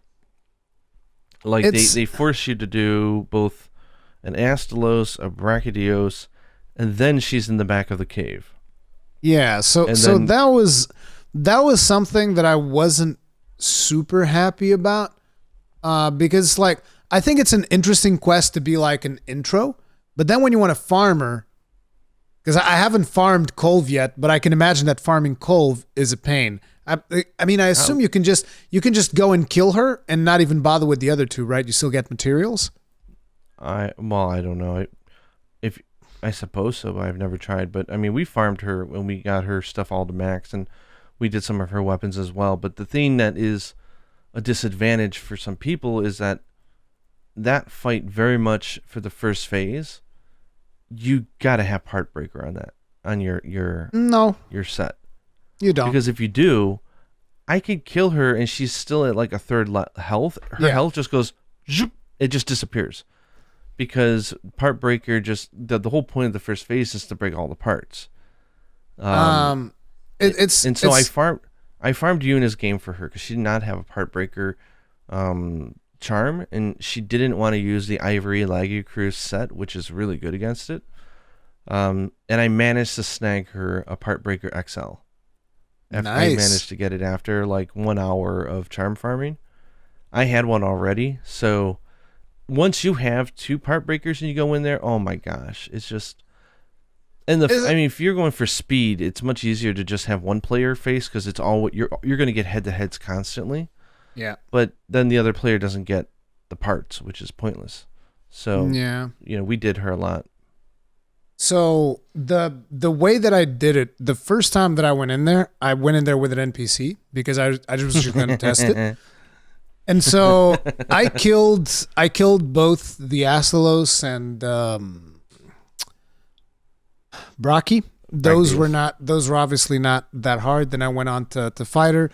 And the thing was, I didn't know where she would end up after you fight her the first time. And as I was going through the second phase, my NPC died 3 times in a row. And I was just like, wow, that's fantastic. It was actually more than 3 times because I actually healed the NPC once or whatever. And then it ended up dying still to a head-to-head, no less. I wish they gave the option to go either with like the NPCs from the game, like Roberto, or the option to not bring an NPC with you. It would be nice. It might actually be. No, I think it might actually be better if you didn't have an NPC with you because NPCs are kind of neutered when it comes to damage. The from what I can tell, the special thing about NPCs is that they build kinship mega fast. Like they'll build kinship super fast, and then the second they get kinship, boom, off they go. And they go, yeah. But when it comes to damage, I always found that the only NPC that actually does damage is Roberto. Like most of the other ones, like whatever. Every now and then you'll see a decent crit here and there, but they're not particularly good at dealing damage. So that's one of the things that I told people when I made my video was like, listen, farming Kolv is going to be a lot easier if you just get another player. So for the second try, I just went and I posted like a public lobby and I said, okay, anybody that wants to join in. And someone joined in with a greatsword. And basically all I did was I said, I'm going to go left, you go right. I kill one, you kill the other one. We meet in the middle, we kill Kolv. Boom. And that try, which was my second attempt, we instantly got it sub 20. Just like boom, done. I was like, okay, that works. our fastest time right now is 13 minutes for the quest. Yeah, ours was like But 19 something. With 2, it's easier because like one, she'll go for the Astalos, I'll do the Brachydios, and then we meet up at Calv. So we basically finish those hunts at the same time. Yep. Then we can go to Calv. And what's really weird is Calv's AI is a little busted in that she overly targets the one who initiates the fight. So if you are like a hammer user and you've got, Part Breaker, if all I have to do is ram her first, and then Una can jump in for like turn 1. It doesn't matter. She will constantly only target me. It's like it's huge. Could it be that it's I don't know if that was on purpose or what, but did you try alternating the host to see if she targets the host more? Could be a host thing. Yeah, we tried, and it's always the person. It seems to be the person who initiates it. She just is like so offended by it that she just wants to kill you. How dare! But it actually makes it quite easy. So we did that. I like the fact that they kept the they break it off, and then you get the final showdown, so to say. Yeah. And the final showdown is basically, I am going to spam attack, so can you kill me before you run out of items to heal yourself? Yeah, it's and here's a really interesting thing, because very much like in World, Kol Taroth was the monster that got me to start going after elemental damage. Because elemental damage in this game is actually really good. It actually gives you a really good, not just in Kolv, but in general. So it's like after the Kolv fight, this was like in my stream, I was like, oh man, I'm a craft some. I was like, I'm gonna get me a Kieran sword and shield, the Velkhana hammer, and dude, the thing that I did with that Velkhana hammer was just disgusting, because very much like you said, she tends to target. She tends to, and this was a level 1 hammer. She tends to target the first person that goes in, and I didn't know that. I just happened to be the first person that bumped into her, right? And so she was targeting me a lot. So I was like, well, let me charge up my big hammer, and then there was something going on. I don't remember exactly what it was, but if you break one of her parts, she falls down. Which part? It's the horns, right? So I got 3 charges. So I got 3 charges of the hammer, and then we went for the horns. And then what happened? And this again, remember, level 1 Velkhana hammer, level 1, no upgrades. Whoosh, whoosh, whoosh, boom, 4,000 damage. It's like I love the hammer because it's like you have all the kinship gauge, and you're like, are you gonna do a kinship attack? Heck no! What are you talking about? Yeah, I'm doing my splitting bludgeoner, baby. Boom, dude, meteor strike. It's such a beast. When I did that, I was like, oh my god. Like this level 1 hammer is like boom, because again, remember my armor has all out excel, and when she's down, guaranteed crit, and then you have the big hammer with the elemental advantage, and boom. I'm pretty sure that people have done more impressive numbers on her. Sure, I know. Yeah. But 4,000 for a level 1 hammer, it was not bad at all. I was pretty happy about that. And that was the killing blow. So if you guys aren't aware, the first phase she's weak to thunder, and then the final phase she's weak to ice. So it's fun. It gives you a good reason to make some more weapons, which is not something we've seen yet in this game, I think. Yeah. Which was really nice to see. So but I'm quite excited to see how much they pump her up for the advanced version. Basically, after that, I went ahead and I started crafting sword and shields of every element, because sword and shield is a weapon that I like to use. Usually I'm using gun, lance, or sword and shield, and then only if neither of those works, I'll pull out the hammer. And so I made the Teroth Slicer, because that one has good water damage. I think it's the best water sword and shield. Best water one, yeah. Yeah. That's the one I made as well. So I made that one. I haven't upgraded it yet. That's why I need to go farm Kolv. And then I went with that weapon against Hellblade Glavenus, and that's how I started chopping its tail very reliably. I was like, spamming it with all out, and always just spamming the sword and shield ability.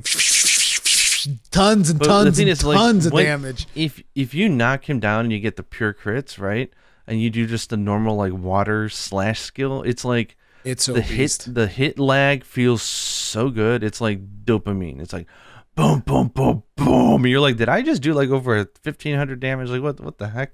Yeah. That's good. It's good. Yeah, it feels really good. So that's how I ended up farming him. I just crafted the Tarot Slicer, went to town, and I just spammed Tarot Slicer in his tail. It's like I don't even bother about anything else. And I don't even have Part Breaker, and you can still break his tail that way because it's pretty hard to break Hellblade's tail.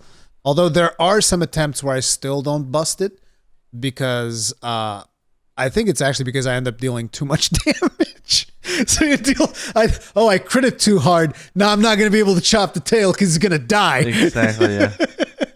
So, no, we can't kill it yet. We got to use a weaker weapon. But I was actually super happy when I started realizing it. Whoa, elemental damage is actually really friggin' good. This is good stuff. But the plan is so still... what's interesting is I did not expect them to add in new quests, though, for them. I thought that was it. But this... For Japan time, the 19th, which is tomorrow for me. Yeah. They're adding in co-op quests to specifically hunt Hellblade, to specifically hunt Bolt Reaver. Then they have like I guess it's his turn. I don't remember what it is, but there's like a sub-quest and stuff. So they're adding in more ways to do it, which I thought was interesting. I was not expecting that. I mean, I was expecting it because it was in the roadmap. So the thing was, I was expecting it sooner. I was expecting those quests to pop up alongside the fire den and the thunder den and all that. But no, it's those were coming later, which they're coming this week. I'm assuming that they might be a little bit stronger. There's got to be something different with them, right? Or maybe they're just smaller dungeons and they're a little bit easier to farm. I don't know. But what if they're not stronger? Why would they be one rank higher?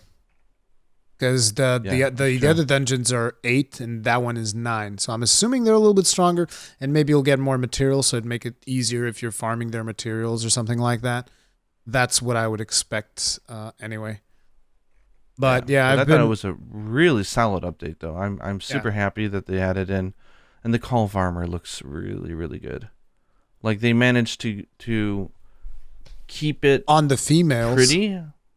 Oh yeah, I was gonna say because we play as girl hunters and I was kind of curious, right? Because our characters are not full grown adults, right? So I don't want to see my character wearing like lingerie. Yeah. Like Anna does. So it's like. I was kind of curious how they were going to do it because, like, Call's armor in Iceborne is just like, you know, if you like bosoms, then that's the set for you. Like, it's just like, So they managed to find a way to redesign the armor so that it's tasteful, but still very, you know, like, bling is the best word I can think of. It's just so stylish. It's so nice. With the gold, and it looks really pretty. So I was very happy that they found a sensible way to do that. But in terms of stats, I remember looking at all of the armors, and the only one that seemed like would be worth using in some situations was Bolt Reaver. Like Hellblade Lava Armor was not great in terms of stats, and I think Colv's was also not fantastic. I don't even remember what the exact stats were at this point because I made that video a while ago, but they got layered armor, so which is nice. Exactly. So you just get the layered of whatever you want, and boom. Thing is, I don't like Hellblade Lavinus's shoes. Otherwise, I'd wear his armor, but I don't like his. He's got like the spiky shoes, and I'm just like, I'm not into that. I don't like it. No. But next month is going to be exciting though. The updates in September because there's like 5 new monsters coming. Like we'll be kicking out the month with Soul Seer, Mizutsune, Elderfrost, Gammoth, Orochi Kirin, and then at the end of the month we'll get Dread King and my boy, Molten Tigrex. Oh my god, I cannot wait for that. And we're gonna get the advanced version of Colv, so that's exciting. You're gonna have to change the theme of your PvP team because I'm assuming Molten Tigrex is a fire monster. Yeah, I can change the theme for him because he's consistently one of my favorite monsters. So, Yeah, it should be exciting. I got finally a new fire speed move, so that was also nice. We got a fire speed move from Hellblade Glavenus, which, like I said, there's like 3 fire speed moves in the whole game. Now there's 4. I was like, yay! So I replaced. Oh, sorry. You replaced. I replaced the Flame Blast M or whatever it was, the Rathian spell that I had just to get a bingo. Yeah. For a spell that's actually useful and causes burn, and it's much more reliable, deals more damage. It's great. Love it. Yeah, Hellblade has good skills. Yeah. And I actually am using a Hellblade itself. I've been enjoying it. But I finally gave a name to my Bloodbath Diablos, who I finally improved as well. And I called him Truth. Because the truth hits hard, man. Truth hits hard. When it hits. Oof. That'll be interesting. Basil remains good old Burlock Damison. Good old Burlock. Well, we should do another co-op. I'm hoping to win at least co-op. One what are you talking about? Co-op PvP? Or not co-op PvP. Yeah. It just shows how much I don't do PvP in games, right? I can't even call it right. I think that there was there is one thing that I want to change on my dude. And I don't know exactly a reliable way to go do it, which is I need to go capture pink Rathians. Those are probably going to be annoying. I need to go capture pink Rathians. I don't know where they hang out. Capture? Get the eggs. I need to get pink Rathian eggs. So getting those reliably is probably going to be a pain. But we'll see. But yeah, I'll tell you, if you ever do the desert dens, the ones where you can use your excavation tickets. Just use like a rare ticket or something. Like her eggs pop up constantly in those. Pink Rathian eggs in desert dens? Okay. Yeah. Then yeah. That, and I think that there should just be a subquest against a pink Rathian, and you can get her eggs as well. Like just a regular subquest that you get from an Oh, NPC. and you break her and get her to run away and go get her. Thing is, I think it has. I don't remember, but I think it has to be high rank. Yeah, I need to look into that a little bit because she's got a skill I'm gonna put on Burlock Damison, and you're not gonna like nice. it. Well, I will love it. But yeah, that's stories too. Update besides the new update stuff and just getting my armor and weapons upgraded, and actually just going down the rabbit hole of crafting a bunch of different elemental weapons now that I've seen how much more effective they are. That's been something that's been keeping me busy whenever I pop that up. Although I also want to do a stream to catch up with Rise, because Rise has a bunch of events that I still haven't done. Like I haven't done the 2 Rampage events. I've been enjoying the events. I will admit it's like you get on, you have one day of fun, and it's kind of it. Yeah. It is what it is. So I'm not going to sugarcoat that, but they've been fun. The recent quest they added was actually really fun. It was Apex. Yeah, it's 2 Apexes. An Apex and Ogre. Yeah, that was fun. I was like, the difficulty felt good. Like it felt substantial enough that when you win, it's like, I got him. I want to like one of these days just do a stream where I just go through and do whichever ones I haven't done yet and just have a blast with that.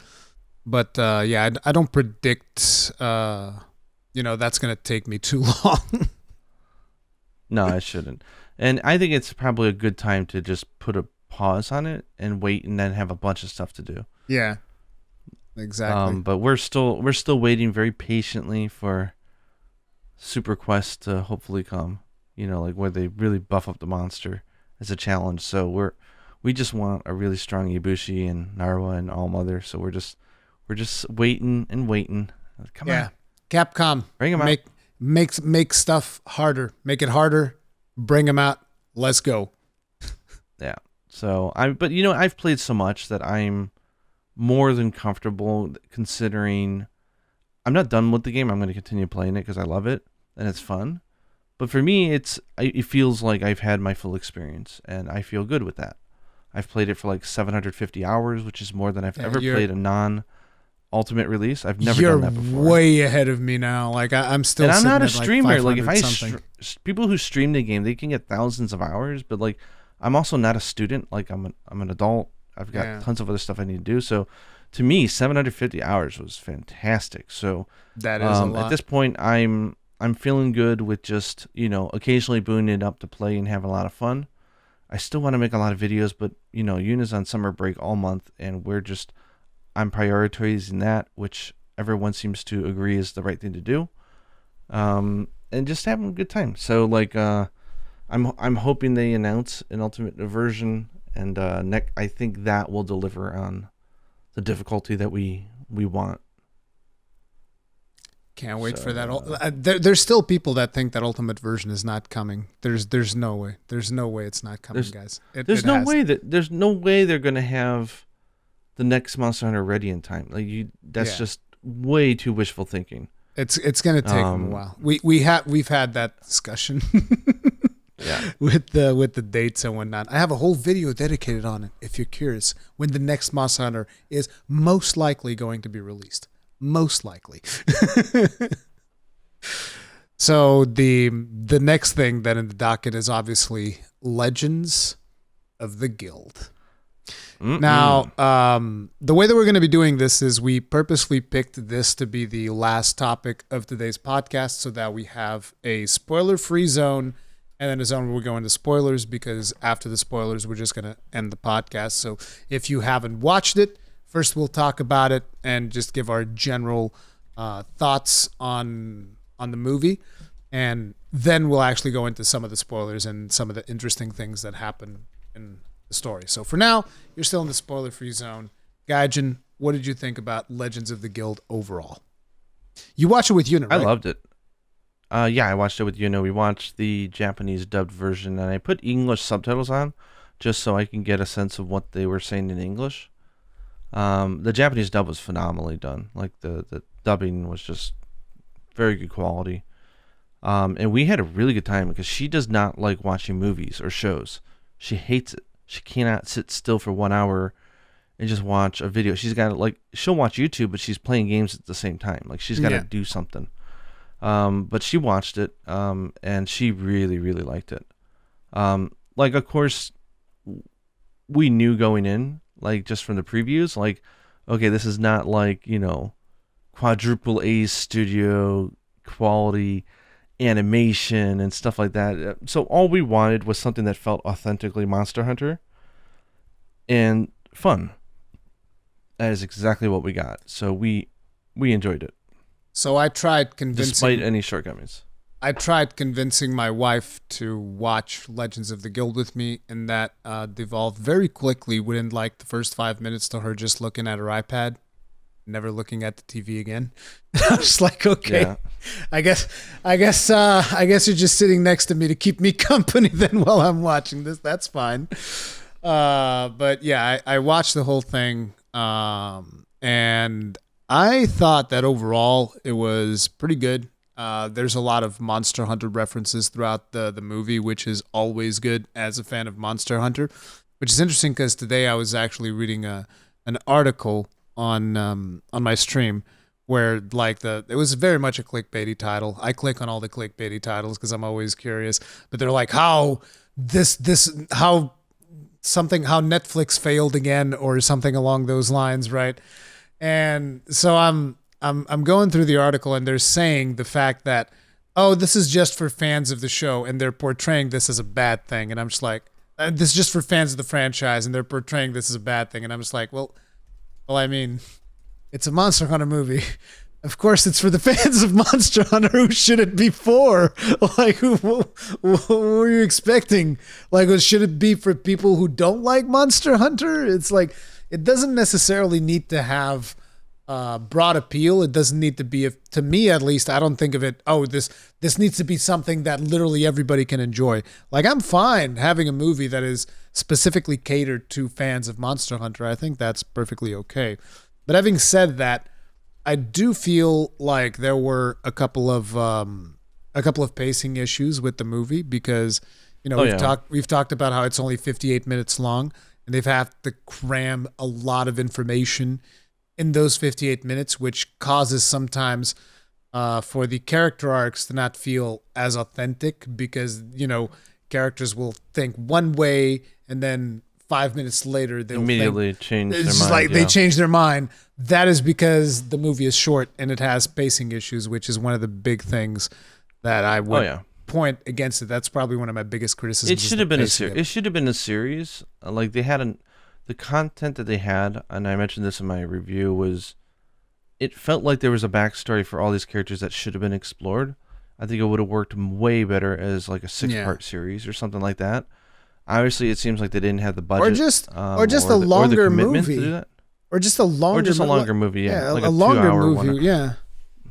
I don't know if it was a budget thing or like I heard that. I don't know if there's any truth behind this because for all I can tell, the studio still is around and doing well. But I was reading some people saying that Pure Imagination Studios who made it, like they're not into making full feature films like they do like short Lego shorts and stuff like that. Like they're a smaller studio. Apparently there's a rumor that they either shut down or they had some trouble on their end. So there may have been it could have been a troubled production, just for whatever reasons, who knows. But yeah, it would have worked much better as a longer movie or a series, and it's certainly rushed. Like there's no getting around the criticism of the pacing is not good. You go from very lighthearted, feel good moments to incredibly dark and dramatic, a little too fast. Well, that's way too fast. Yeah. And it can get a little weird. So to me, it felt like, okay, I don't know why, but maybe at least so that they see that this was the right direction, and then now they invest the money to actually make a full-fledged series or a longer feature film would be nice. Now that they know that, I'm hoping that core fans enjoyed what was there, but yeah, the pacing is just it was not that good. The other complaint easily needed to be an hour longer. Easily. The other complaint that I would throw at it is, I'm big into animation, so some of the animation could have been better. But it's one of those things where that I would just say that's straight up budget. That's just straight up budget. Yeah, like screw it. I'll be savage here, and I'll be real, because it's important to show that I still love the hell out of the movie, despite the fact that the animation is not that good. It's not. The one part it is good that I liked was the monsters. I thought they felt and acted and appeared incredibly authentic, and they acted like they should. But that's more script writing and direction than it is animation. But yeah, it's not the best. It's not the best anime. The animation quality has some issues, especially during some of the high action scenes. It almost feels like it's got like a fast forward filter on there, where it almost looks like they're missing frames. So I don't know what happened there. So yeah, I mean, not to take a dig at the animation studio. I mean, it still looks and feels good. The visual direction is good. Yeah. It's just the lip syncing, the technical aspects of, is this AAA quality animation? I would say no. So that could be a big stickler for people. Like if visually it grates on you and it distracts you, then maybe you won't get as much enjoyment out of the film. I was able to look past it because the visual direction of the film was so authentically Monster Hunter that I was just happy. I was just giddy the entire time, just like yeah. It feels and looks so Monster Hunter. It's this is Monster Hunter, Yeah. So the dream is like take the visual effects of the Mila Jovovich like Anderson film, because the visual effects on that thing was fantastic. Take the CG and the visual expert, like the production value from that, apply it to the story writing and direction of this, and make it longer, and you'd have the perfect Monster Hunter movie. It would be perfect. That would be good indeed. Yeah, I agree. But that's pretty much. I don't know if you felt the same though. Like, but one of the things I liked a lot was like you'll get like a film that's based off something, right? And then they'll have certain like call out references to something that happened in the game, and it's kind of like, yeah, I get that reference. That's kind of cool. This I felt like that was the entire thing. Like it wasn't even like a moment or two. It is so like. There's a lot of references to the like, stuff that is I don't know happening. how much Capcom got involved, but it is on point. Like it is it feels authentic, which is great. And personally, I liked it. Like I said, one of the criticisms that article that I was reading earlier was saying is that, that only fans will like this movie, and I'm like, that's good. That's fine. Yeah, not everybody needs to. I would agree. Agree. If fans like it, that's good.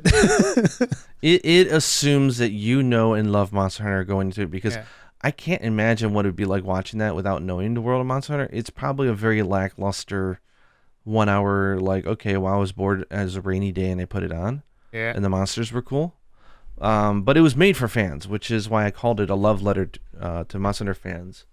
And I think despite quality issues in some departments, and sound design also was lacking. There was some areas where the just the sound design felt off. I can't really explosive stuff either being too soft or too loud and stuff like that. I can't go too deep into that because I watched it late in the evening, so the volume was very low, so I can't really go too deeply into that. But being able to get the backstory on those characters was a treat. It was a treat. I loved it. Overall, I thought that it was pretty positive. I thought it was good. And again, I think that if you like Monster Hunter and you've played like the older games, I think that you'll probably enjoy it. That's the way that I would look especially at it. Coming off of. Did you ever get around to watching the Dragon's Dogma anime? Because that's another one where I felt it did not have it steered too far away from what made Dragon's Dogma special. And I thought it was an interesting show on its own merit, but as a Dragon's Dogma show, I really wasn't feeling it. I don't know.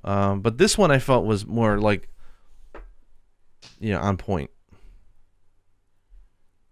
I definitely feel like this one was more for fans, whereas Dragon's Dogma was trying to appeal to a wider audience. Yeah, you didn't need to know anything about Dragon's Dogma. Yeah, you can just watch it and you'll be fine. Yeah. But yeah.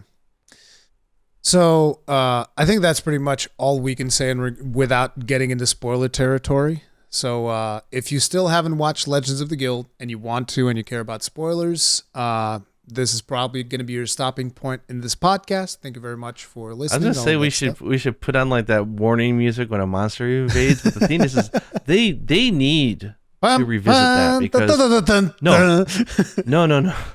They need to revisit that because we were playing Generations Ultimate, and like you get like those like ring like warning sound when the monster enters the area. It sounds, and it freaked the shit out of me because it sounded like an earthquake alarm. And we're so traumatized here in Japan with some of the recent earthquakes that it scared the living daylights out of me. And I'm like, okay, they got to change that because that just gave me a panic attack almost. Like it was bad.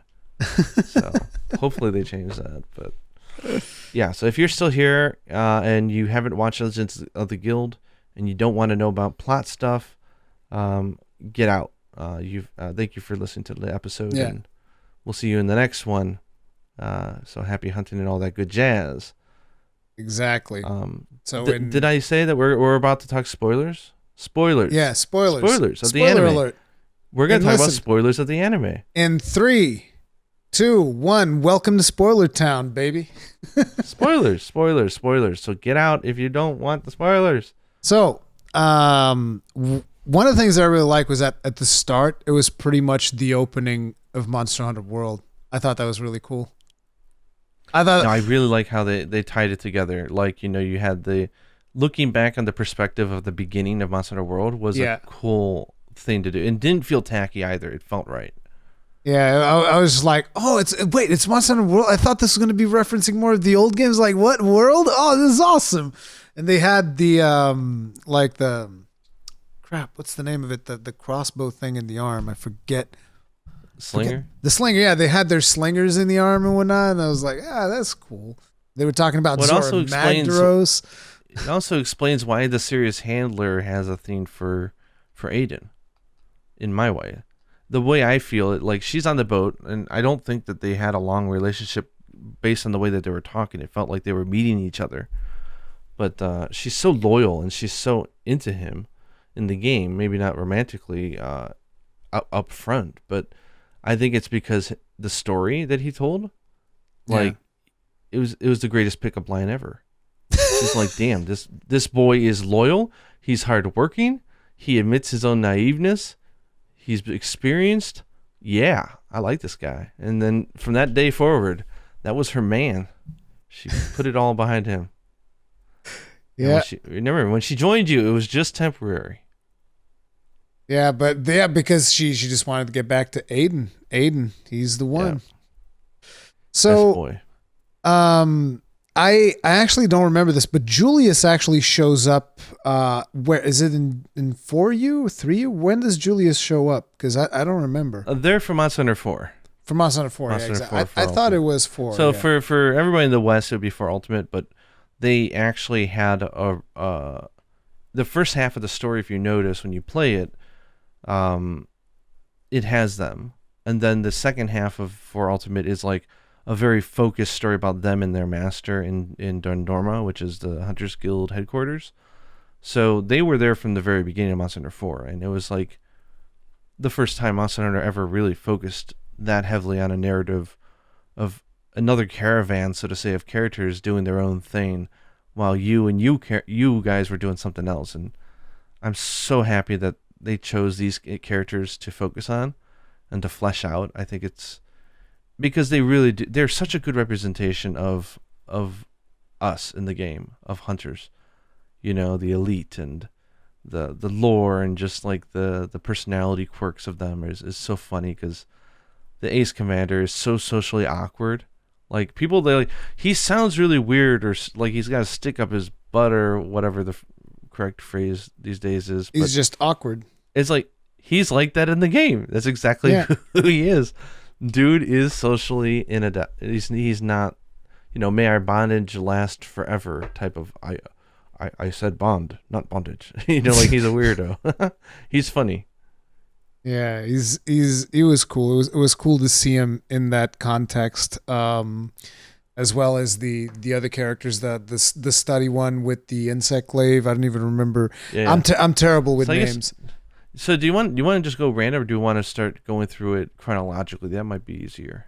Yeah, I mean, but you should take the lead, because my memory is terrible. I watched it late at night, so the moment you reference scenes, I'll remember it. But if I'm the one trying to say the scenes, I'm going to we'll be go all over the place. So like I like the opening. Like you said, the whole world reference was great. Mm-hmm. I don't know if it was accidental or it was on purpose, but it is kind of cute that if you take the timestamp of when they start his story in his village to the moment where they take down or they repel Lunastra. Is it 50 minutes? It's almost exactly 50 minutes.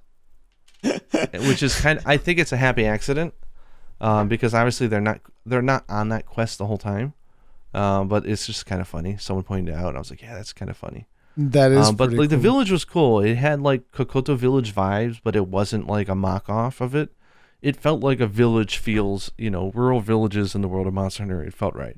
There wasn't a lot of people. Again, I think budget made it so like it was very small scale. I loved how they introduced him as a character. We got a really good sense of who he is. And I love the frying the cat, pan. The frying pan armor. Oh yeah, the frying pan is so armor. good. But it's so obvious without. Again, I think this is good writing, but that was the one part where I felt they took their time to do. So it felt like they really they managed to say a lot without having to say it out loud. Like who he is, has no parents, feels like he's the protector, really is not a hunter, dreams of being one, has never taken down a large monster before, just small ones. But he's clever and interesting. But when he runs into the cat, Nox, I don't know how Nox was in English, but man, that character is hilarious and steals the show in Japanese. I really like the way they did the Melanix. And in English, he was okay. I wouldn't say that he was like particularly special. He was okay. Most of the voice work in English is like, it's okay. It's not super amazing, but it's okay. Well, he was hilarious in Japanese. I really enjoyed him as a character, and I thought all the times they used him for humorous scenes, it was kind of cheeky in some ways, in certain ones, but it was performed so funny and well that it didn't matter. Like I felt like a kid, watching a kid's film, like kind of giddy, laughing, like. Like when he's like, what was it? Julius's pride, and he's like, "That's it. You're gonna be like you're gonna obey and be with us, and you've got to atone, and unless you tell us where it is, and then I'll let you go free." And he's like, "I don't know. I don't remember where I put it." He's like, "If you let us know, I'll let you go free." He's over here. He's like, yep. And he's just likable, even though he steals stuff, right? But it was a good plot device for getting Aiden to get May's journal, and I thought that was cool. Yeah. So she's got her hunter notes, and he reads it, and he starts to get a better understanding of what it means to be a hunter. And I like that they illustrated the difference, and not all hunters are out there just killing stuff. There are people who want to research, and there's kind of like the research hunters as well. I did actually freeze frame and try to read all the stuff in the journals. It was interesting. Of course you did. Yeah, so it was interesting. The day one, she was studying Antecas, and she used the item descriptions from Monster Hunter Tri-G, or Tri-Ultimate, which I thought was interesting. So they did their homework. The small details are there. There was nothing that interesting from a lore perspective, obviously, because I wouldn't consider it. I mean, it is canon if you want to be one of those people who care about that word. But there was nothing like significant in there that was like, oh my god, wow, I never knew that.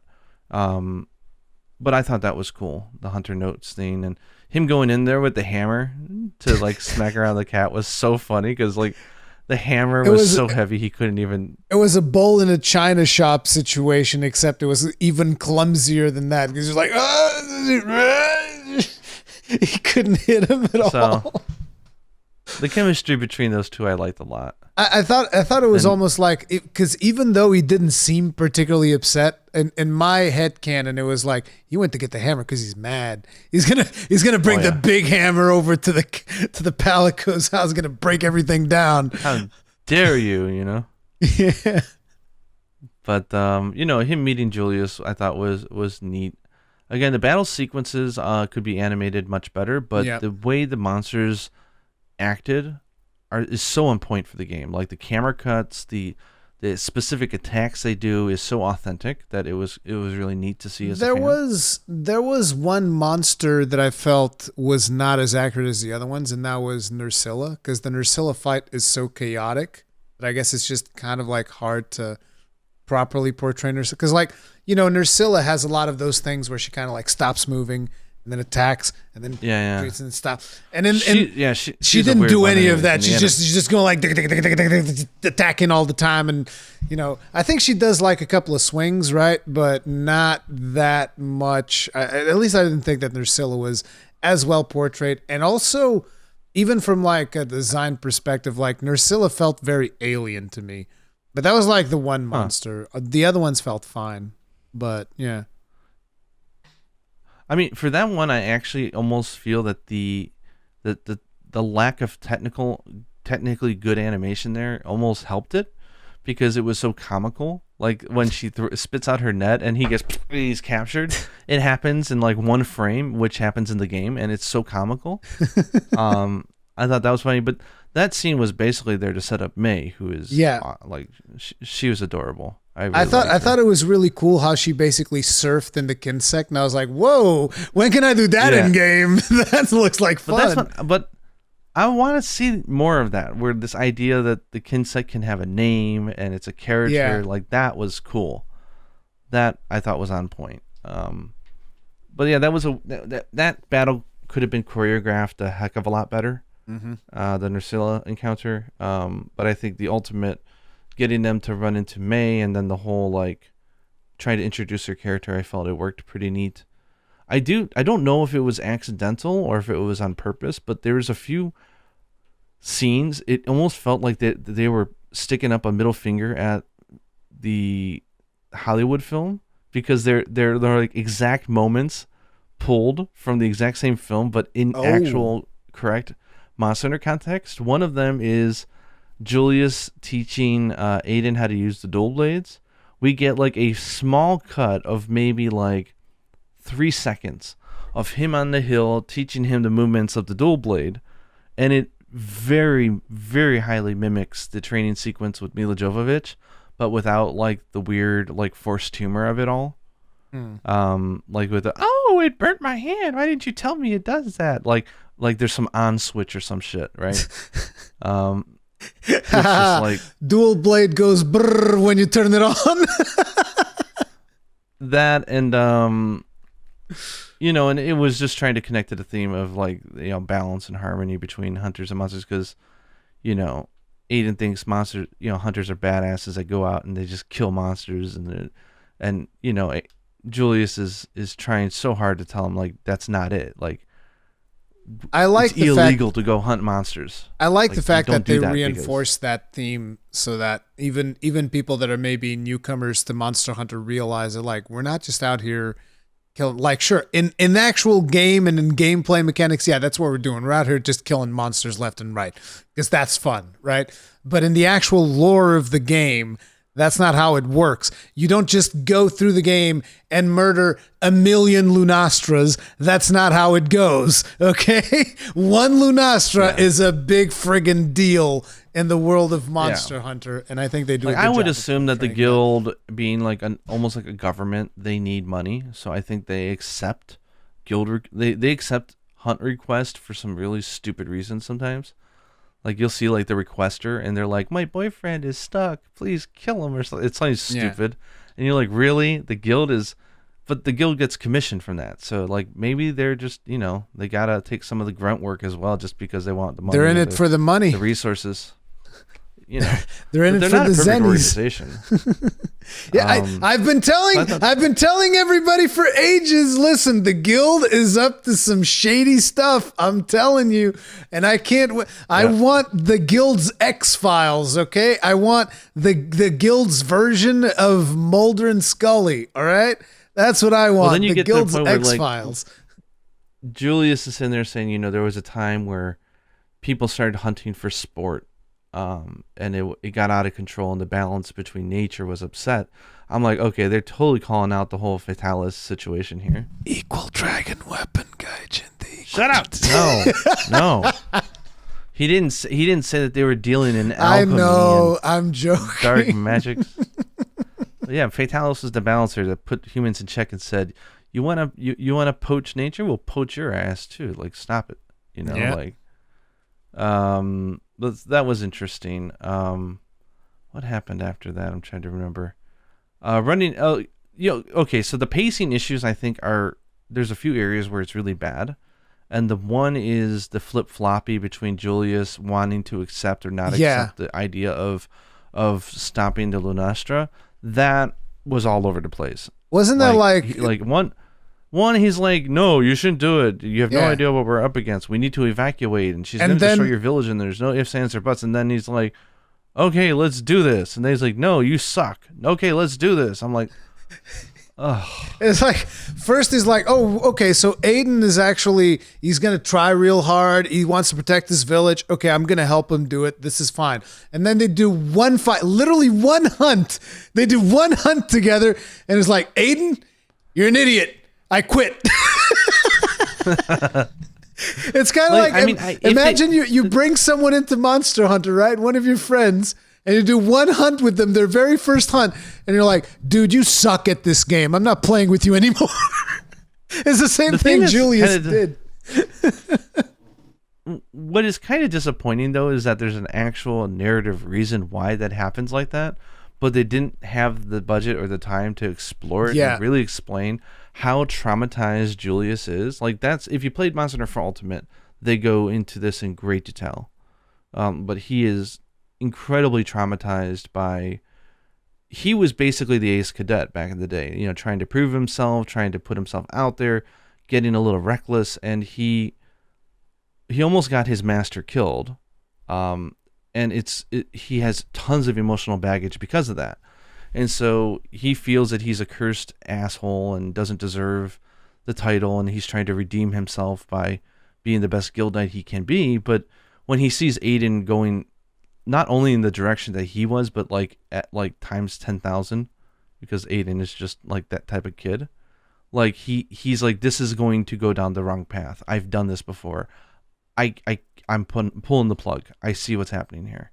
Yeah. But they don't explore that. They don't talk about it. They don't go through the cutscenes. You don't get to see any of that. there's a few references to it, but it's not enough. Especially because I don't think a lot of people that are new to Monster Hunter, like with World, I don't think they're familiar with that backstory.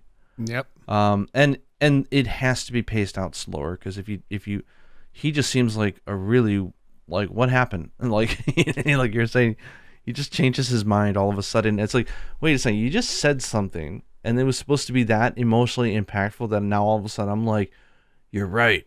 We should face the Elder Dragon. Like it wasn't convincing at all. Yeah. I don't know if it was. They did a little bit better in Japanese in the way they did it, but even then, it was like, yeah, Aiden didn't give some amazing, like, Braveheart, William Wallace speech to Julius, and then really spoke to his heart where he said, you know what, let's take it on. It could have been done a lot better. That being said, okay, so they said, okay, we're gonna try to stand and make a fight, right? It's like, okay, good. And so, like, they go back to the village. I thought it was interesting seeing the villagers not trusting the hunter and what he has to say. I like that aspect, because it goes into what you've been saying, which is like the guild is not all the almighty, exactly, like, love trusting things. Like, you guys got your own agenda. No, I don't trust you. See, not even the people in Monster Hunter, in the world of Monster Hunter, trust the guild. Why would you? Don't trust the guild. You can't trust them. Exactly. We gotta be wary of them. And they're like, okay, well, if he goes and sees it, we'll believe him. So they obviously trust him a lot. Where it bothered me, and probably a lot of other people, is like how that went down. But I guess before we get there, it's like, so then they start prepping for the showdown between them and Lunastra, right? Lunastra, I thought that just the general introduction of her was badass.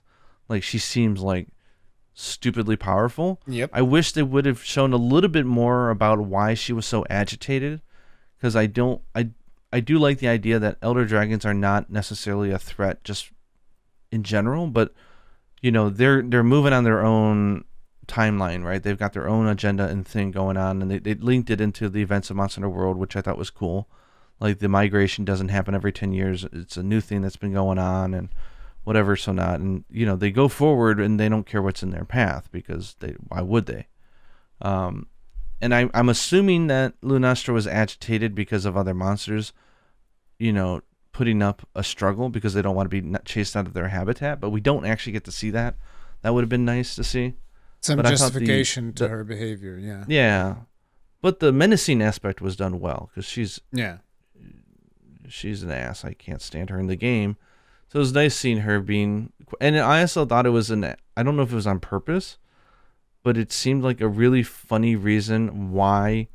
So they ultimately delay her from doing her migration, right?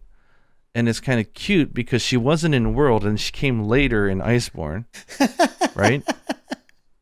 Am I right, or was she in World? But she came later, right? She came later, but she was in World. In World, right? Yeah. But she came later, and it's kind of cute to think that she showed up later because she was detoured by the events of this animated feature. But so they're like, okay, we got to prep, and so like that was way sped up, obviously, because they only had like 5 villagers.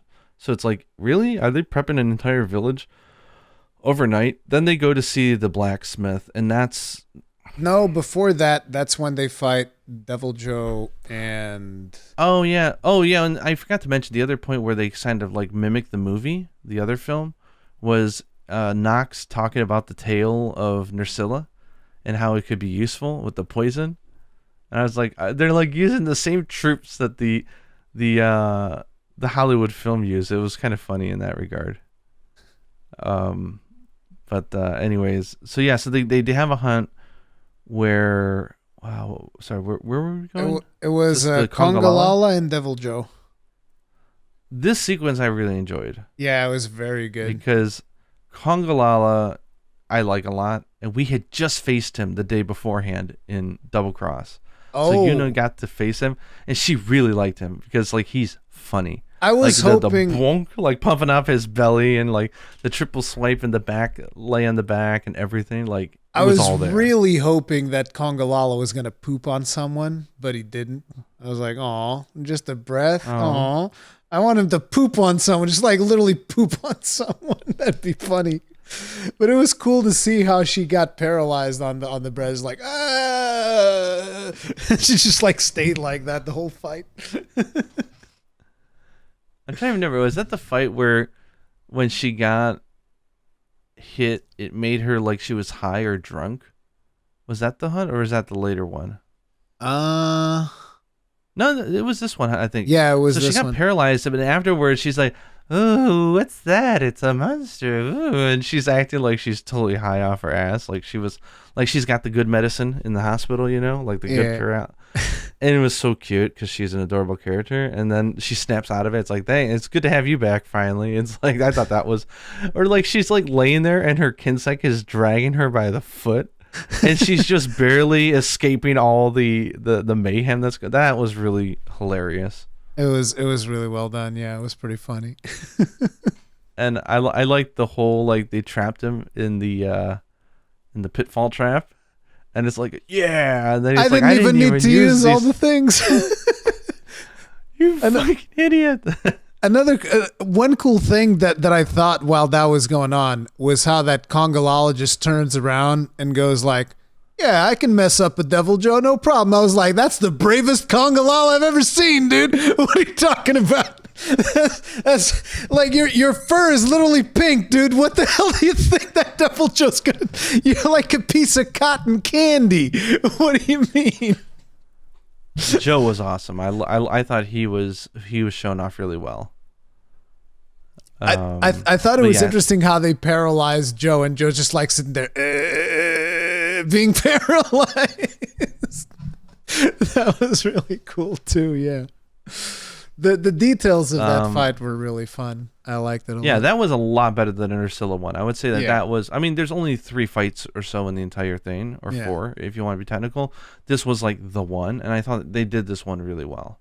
Yeah. The teamwork aspect, the comical crap that happens during because that stuff happens in actual Monster Hunter. That's why it's so cool. Is because someone exactly. Oh, I forgot the one thing. Oh no, everything's gonna go wrong now. Damn. Like it really does showcase what it is to hunt in Monster Hunter, which again, it's for the fans, and I thought that was really cool. I really liked it. Yeah. So that scene was good. I'm of course we have to mention I'm not a fan of how they handled the blacksmith was Ravi. So like they very quickly need to get somebody who can make a Dragonator, so they go and they meet a blacksmith who can create stuff. Yeah. And there's this whole backstory where he got kicked out of the guild. Like he was a hunter, but he ended up like starting to hunt for sport, and like he was just like a jock and getting into it. And so they kicked him out of the guild and he was exiled. And now he works like as some like shady blacksmith in the middle of a forest. Like there's a story there, and I don't know if the story is compelling or not because they didn't tell it. So I don't know. It's just like, oh, we need a blacksmith, and so now there's a blacksmith. Again, it goes back to the pacing. We need a redemption story, and we're gonna kill him off right away. So like that was disappointing. It was disappointing that they did that. Here's a nice detail that the moment I saw that there was 5 of them, I was like, okay, we know something's gonna happen. You're jumping the gun, but yes, that was a very interesting thing that I liked. Because I was they're not talking about the rule of 4. Why are they not saying anything about the rule of 4? They got to talk about the rule. Because like, look, again, for people who don't know, because there's always people that know about it. There's actually a guild rule that you're only supposed to hunt in groups of 4. There's a whole backstory about how that one dude lost his wife or whatever because he took her on a hunt. I'll tell the story really fast. It's a quick one. It's not that detailed, but in the first Monster Hunter, you're in Kokoto Village, which is the village underneath the mountain range where like Castle Shrade and all that kind of stuff is, and the elder there is a legendary, prolific hunter.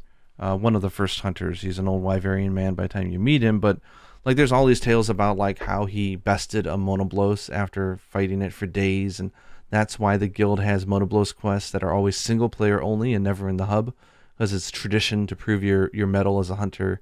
It's all based off of this legendary hunter guy, which is the chief. But they were having a problem where Lao Shalong, the big ass dragon, was going through, and they needed to stop it. So he got a team of 3 other hunters, but his fiance, who was also a hunter, really wanted to join him, and he allowed it. So it was a team of 5, and she ended up getting killed during that repel mission. And death is not something they always talk about, but it does exist in Monster Hunter, which I was happy that they did touch on that in this one, although the execution was kind of second thought. But she died, and then from that day, it became like the number 13 in the West. They're like, okay, if you go on a hunt with 5 hunters, something bad is going to happen. And so the Hunters Guild said, we're going to make it 4. 4 should be the rule, because the one time, Hunter Guy has a 5th member, someone dies, it became an ominous thing. So they don't, which I kind of think is kind of cute, because I think this is another happy accident, is that the moment they stopped using numbered titles in Monster Hunter was for the 5th entry. Because if they called it Monster Hunter 5, you'd be like, I thought 5 was an ominous number in the series. Yeah, exactly. Why wouldn't? But they stopped it. It's like all these little happy accidents, I think, with the lore, So they get back to the village, right? They prep everything. They make like a makeshift Dragonator half-ass using like a Devil Joe mouth. I wish they would have talked more about dragon energy and why they were doing what they were doing, because non-fans of the series would have no idea what they're doing. And then they get into a hunt, and lo and behold, Ravi shows up. I'm here to help, and he's a switch axe user. And this is another dig with the Josiana set. It's not actually Josiana, it's Joe set, but I like to think it's Josiana, dude. He's been playing GU. Ravi's from GU, dude. He's got the Josiana set. He's good to go. It's the green armor. It's just funny that this is another thing where I felt like they were giving a middle finger to the Hollywood film. Is that the Hollywood film, one of the worst things that it did that pissed me off was the misrepresentation of weapons. So not only did they have an insect glaive with no kinsect, which obviously this movie completely did the opposite. Yeah. They made the kinsect much more integral. They also had the admiral using a switch axe as if it was like a great sword. No, but that's not all, because I remember seeing a trailer where he was using a switch axe and then he did a super amped elemental discharge. Am I wrong there? I saw that in the trailer. I don't know. Whatever they were doing was wrong. It was off for the weapon. Yeah. So the fact that they have Ravi show up with a switch axe and they immediately show the morphine and all his mechanics, I'm like, man, they are showing this is how you do it, guys. This is a switch axe. So he goes and he ends up sacrificing himself to stop. It's funny. So now at that point they have what? Julius? They have Aiden. They have May. They have the gunner. I can't remember her name. I don't remember her name either. And then Ravi shows up. So he becomes the 5th hunter. Yep, which you're not supposed to do. Yep. So I blame Julius. You're fighting, it's his fault. Unless you're fighting Kolv to Roth, though. Well, no, because that's still groups of 4. No, I think they specifically mention in World that the guild lifted the limit of 4 hunters. I think it's specifically mentioned when you start that quest, like, this target is so tough that the guild has temporarily, lifted the amount of hunters that... You know what it is. Someone at the guild said, it's still a multiplication factor of 4. So we're good. It's not 20. It's perfectly fine. It's not 15. I buy that logic. So he shows up and immediately gets it, and we don't get to see much of him. He just gets his ass killed. Yeah. Which was unfortunate because it was really hard to tell that he actually died. Yeah. Like it was that was easy to miss, and that was a mistake. I think. And the same thing with May, right? I remember that the way that May died, it was also just like something happened. I was like, did she die? And then later on, you just see them in they're dead. I didn't think she died. Yeah. So like I thought died. Like there was a hint of it, but it really wasn't shown well enough. But he ends up getting fried and killed. Yeah. And then like the fight goes awry, right? Like I also say this is where the sound design was really lacking, was during this fight, because like they hit Lunastra in the horn with the Dragonator, the makeshift one. It didn't really feel like it actually hurt her. It just like Yeah, at boom, all. and then she falls over. And then like just the sounds were weird, and then so she's like knocked out. They think they've won. Then she gets it back up and she starts causing hell, which I thought was cool, just showing how powerful she is.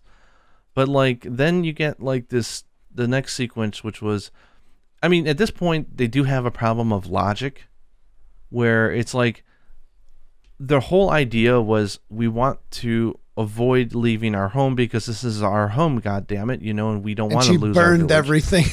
But once it became clear that the village was compromised, they should have said, let's get the hell out of here.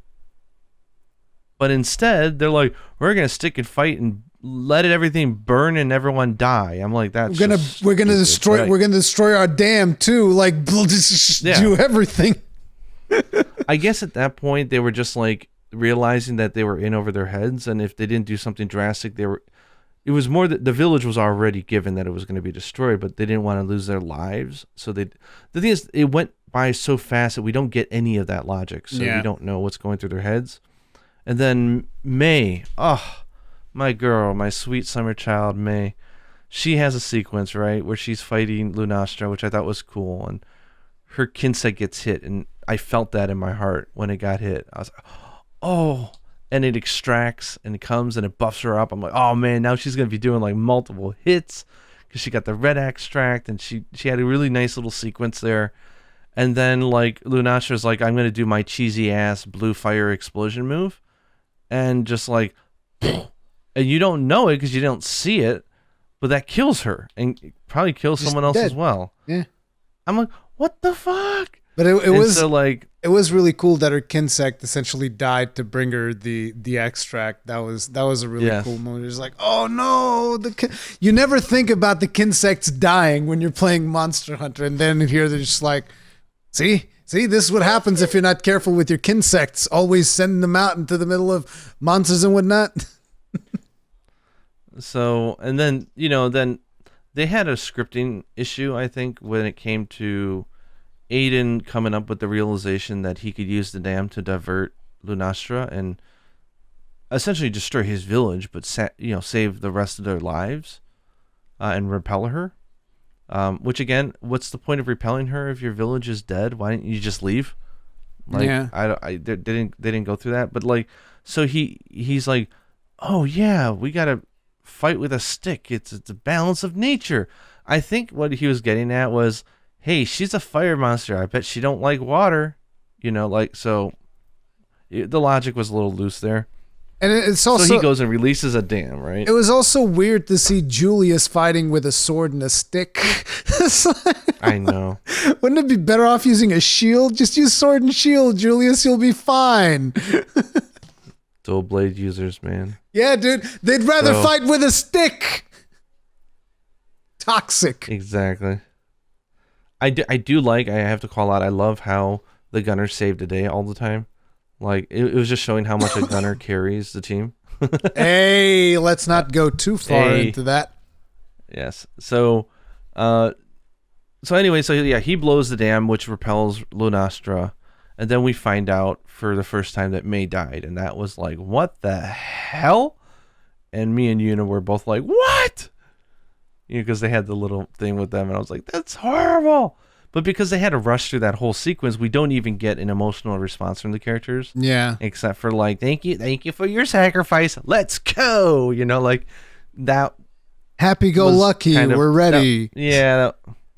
I mean, some people are trying to interpret that as like, yes, they realize the dangers and they got to move. I'm like, no, I think it was rushed. I think they just needed more budget, more time. Yes, a little bit more budget, more time would have gone a long way to improve the pacing of it. But yeah. But then they head off, and that's the end of the journey. But I mean, like, I think so. Yeah, there's some issues that all come down to pacing and the budget and the technical stuff. But I thought overall, though, like the overall journey, right? Like the plot points of how it happened, how they came together, all the little shout outs, like the SOS flare, and all that. I thought everything was so well done. To me, what does it and makes it very enjoyable is the constant references to in-game stuff, the accuracy on some of the monsters' moves and some of the stuff that they do. I thought was really cool. The chaotic nature of that hunt with the Kongalala and the Joe, because that one particularly speaks to me a lot, because like I've told you, like we never use dung pods in my streams because, you know, in GU every now and then we would, because you kind of have to. It's just a mechanic. But in World, we never would do it because you don't have to, and the monsters fight each other, and that's fun. And that hunt is kind of like, it shows a lot of that, the chaotic nature of the hunts, and I thought it was cool. But yeah, overall, I still really enjoyed it. But yeah, it's not going to be like a AAA movie. It's not going to be something I'll be like, oh man, it's the best thing ever. But it's a cool piece of media to watch if you're a fan of Monster Hunter. Is it worth getting like a month of Netflix for? Probably not. I think so. Well, get the trial. Where you live. Get the trial. But yeah, get the trial. But depending on where you live, you can get like the SD version for like less than $10, right? It's like, I don't know how much it costs, because like I pay for Netflix for like my whole family. It feels like everybody watches Netflix on my account. It's like, for us, it's like $20 a month or something. Yeah. Yeah, because like my parents watch Netflix. My cousin watches Netflix through me. It's like there's so many people watch Netflix through my account. Yeah. So I mean, I want to say something if I can, which is just that is I've gotten a few comments from some people like, I wish you were more critical on your YouTube or whatever. And I think the point is that enough people are going to be talking about the animation quality. Enough people will be talking about the pacing issues. We did that. Yeah, they're important to know. Yeah, we just did that. But I think it's the point that I wanted to get across was, despite any issues it had, I absolutely loved it. I was on cloud 9 after watching that. So that was me this is why I'm not a critic for a living, because I can't be a critic. I'm just too subjective. Like I can care less about if something is glaringly bad, but it was not a sticking point for me, then I don't care. I had a good time. I really liked it. It's about the things that you like and whether or not they overcome the technical issues that something might have. So like another example of that in my case, for instance, would be Anthem. I loved the gameplay of Anthem. Like everybody will slam Anthem and say that it has no redeeming qualities whatsoever. I'm like, dude, have you flown in Anthem? Flying in Anthem is pretty friggin' fun. It was a lot of fun. So there were mechanics in there that I liked, but I still criticize the poor decision making that team did. Good God, they destroyed that game. But yeah. So my goal here is that enough Monster Hunter fans also enjoyed it. If you didn't enjoy it, then that's unfortunate. If you did, great. I just hope that Capcom realizes that this type of more authentic stuff, that's, stories that take place in the Monster Hunter universe, it's way better than the Hollywood stuff. I guess it's way better. So I still haven't watched the Hollywood movie. It's better that way. I would pay money. I would pay money if we could somehow have a technology to go in and erase the memory of having done something or seen something. I would pay $20 to get that memory erased. It's like Gaijin's like, I'll invent a time machine to go back and delete this movie from existence. The first thing you'll do with a time machine is go back and delete the Monster Hunter movie. And if you enjoyed the movie, I think that's awesome. And in fact, I'm jealous, because if you can enjoy it, that's the best thing in the world. So like, I'm jealous. It's like when I see food that I eat and I don't like it, but I know it's delicious to many people. It's like, I wish I could eat it, and my taste buds are like, yes, this is delicious. I'm happy for people who enjoy stuff. It doesn't mean that it's bad and they're liking it despite it being bad. It means they like it. It's good for them, and that's great. Unfortunately, that's not the case for everybody. So. Yeah, I love the visual effects in the Hollywood film, but everything else about it can go just get flushed in a sewer. So I still remember when I watched that trailer, that the one thing that stuck with me was the Admiral using the switch axe to perform an SAD, and I'm like, wait a minute, what's wrong with this picture? It doesn't work like that. Exactly. So I don't know how hands-on Capcom were with the story. I imagine they couldn't have been more than just approving. So I actually do think this probably comes down to the writers and the director of this short being either both doing their research or just being fans of the series themselves. I don't know. Personally, I don't know them. So, but I think props need to be given for that. Yeah, it was real good. I think it's good. Yeah. Despite all of the issues that we talked about, I still think it's Yeah. So if I was like a critic, I would probably be like, it's a 6 out of 10. It's decent. Fans will enjoy it. But the thing, I'm not a critic. Like as a fan, it was a 9 out of 10 for me. I really had a good time. I don't like rating things by numbers. I think I really don't like distilling it to that. It's just something I just don't like distilling something. That and different elements of production have different weights for different people. Again, like sound design is not an issue for some people, or voice acting is a huge deal for some people and maybe not for others. Like just impossible to have any type of scoring system in which it actually is of any reference to anybody. It's just like, I can care less about how extremely good or bad you felt it was. I just want to know your thoughts and the perspective that you're coming from, and whatever. Yeah. But that's Legends of the Guild. I don't know why it took so long to get it, but I'm happy we got it. Yeah, because this thing had supposedly been in production for quite some time, right? Because I had heard about it. Yeah, they announced it was supposed to come out in 2019. Yeah. Now, I thought that it was on pause because of contractual obligations to the Hollywood film, which very well still may be the case, right? Like, that thing probably has a contract saying no other Monster Hunter multimedia within a year of this release, and maybe a 6-month window afterwards, just so that, like, when people talk about the film Monster Hunter, it's they know exactly what they're referring to. Yeah, like if you Google Monster Hunter with nothing else, you still get a lot of SEO from the movie, not the games. So like I imagine there was a contract there, and with the pandemic having them move their dates around, it put everybody in a holding position. But it does sound like they had some production issues, because even on Pure Imagination Studios homepage, which they updated recently, which is why I don't think they went away, they very weirdly worded it and said something like, despite some like production delays or something, or like the way they worded it sounded like, okay, they had some issues, whether it was funding or maybe their animators quit or something happened. But it sounds like they went through some shit. So I'm just happy they finished it and they got it out. Yeah, good stuff. I hope it makes them happy, and they say, okay, let's put a big budget behind this and let's make a damn series out of this stuff. And let's get really good animation quality and take our time with the story. I'd be in heaven. Yeah, this is the way forward, basically, is what we're saying. More of this, less of the other one, apparently. Yeah. Still need to watch it though, but yeah. The accuracy and the references it's really nice. It makes for a much better fan watching experience, at least. But that is going to be it for this episode of the Third Fleet Podcast. As per usual, if you guys enjoyed it, hit the like button. If you did not enjoy it, dislike button. There's also something that I was made aware of recently, which is if you have YouTube Prime, download it, because that also helps us out immensely. Apparently, there's a glitch in the algorithm or something. So yeah, if you got YouTube Prime or YouTube Red, whatever, YouTube Prime, YouTube Premium, if you have that, download this after you watch it, and then just delete it or whatever. Just download it. It's really good.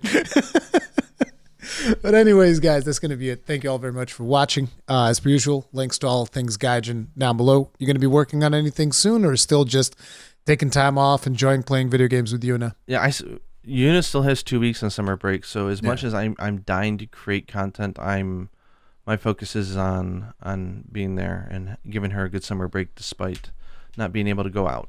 You do have homework though. You got to play Soul Sacrifice. I know. You got to play Soul Sacrifice. We got to talk about it next time. But anyway, thank you all very much for watching. We'll see you guys in the next one. Stay strong. Stay safe. And don't feel ashamed to use Divine Blessing on your set, because any skill in the game is perfectly fine to use. We didn't talk about that, but we should at one point. I know. Happy hunting, people. We will.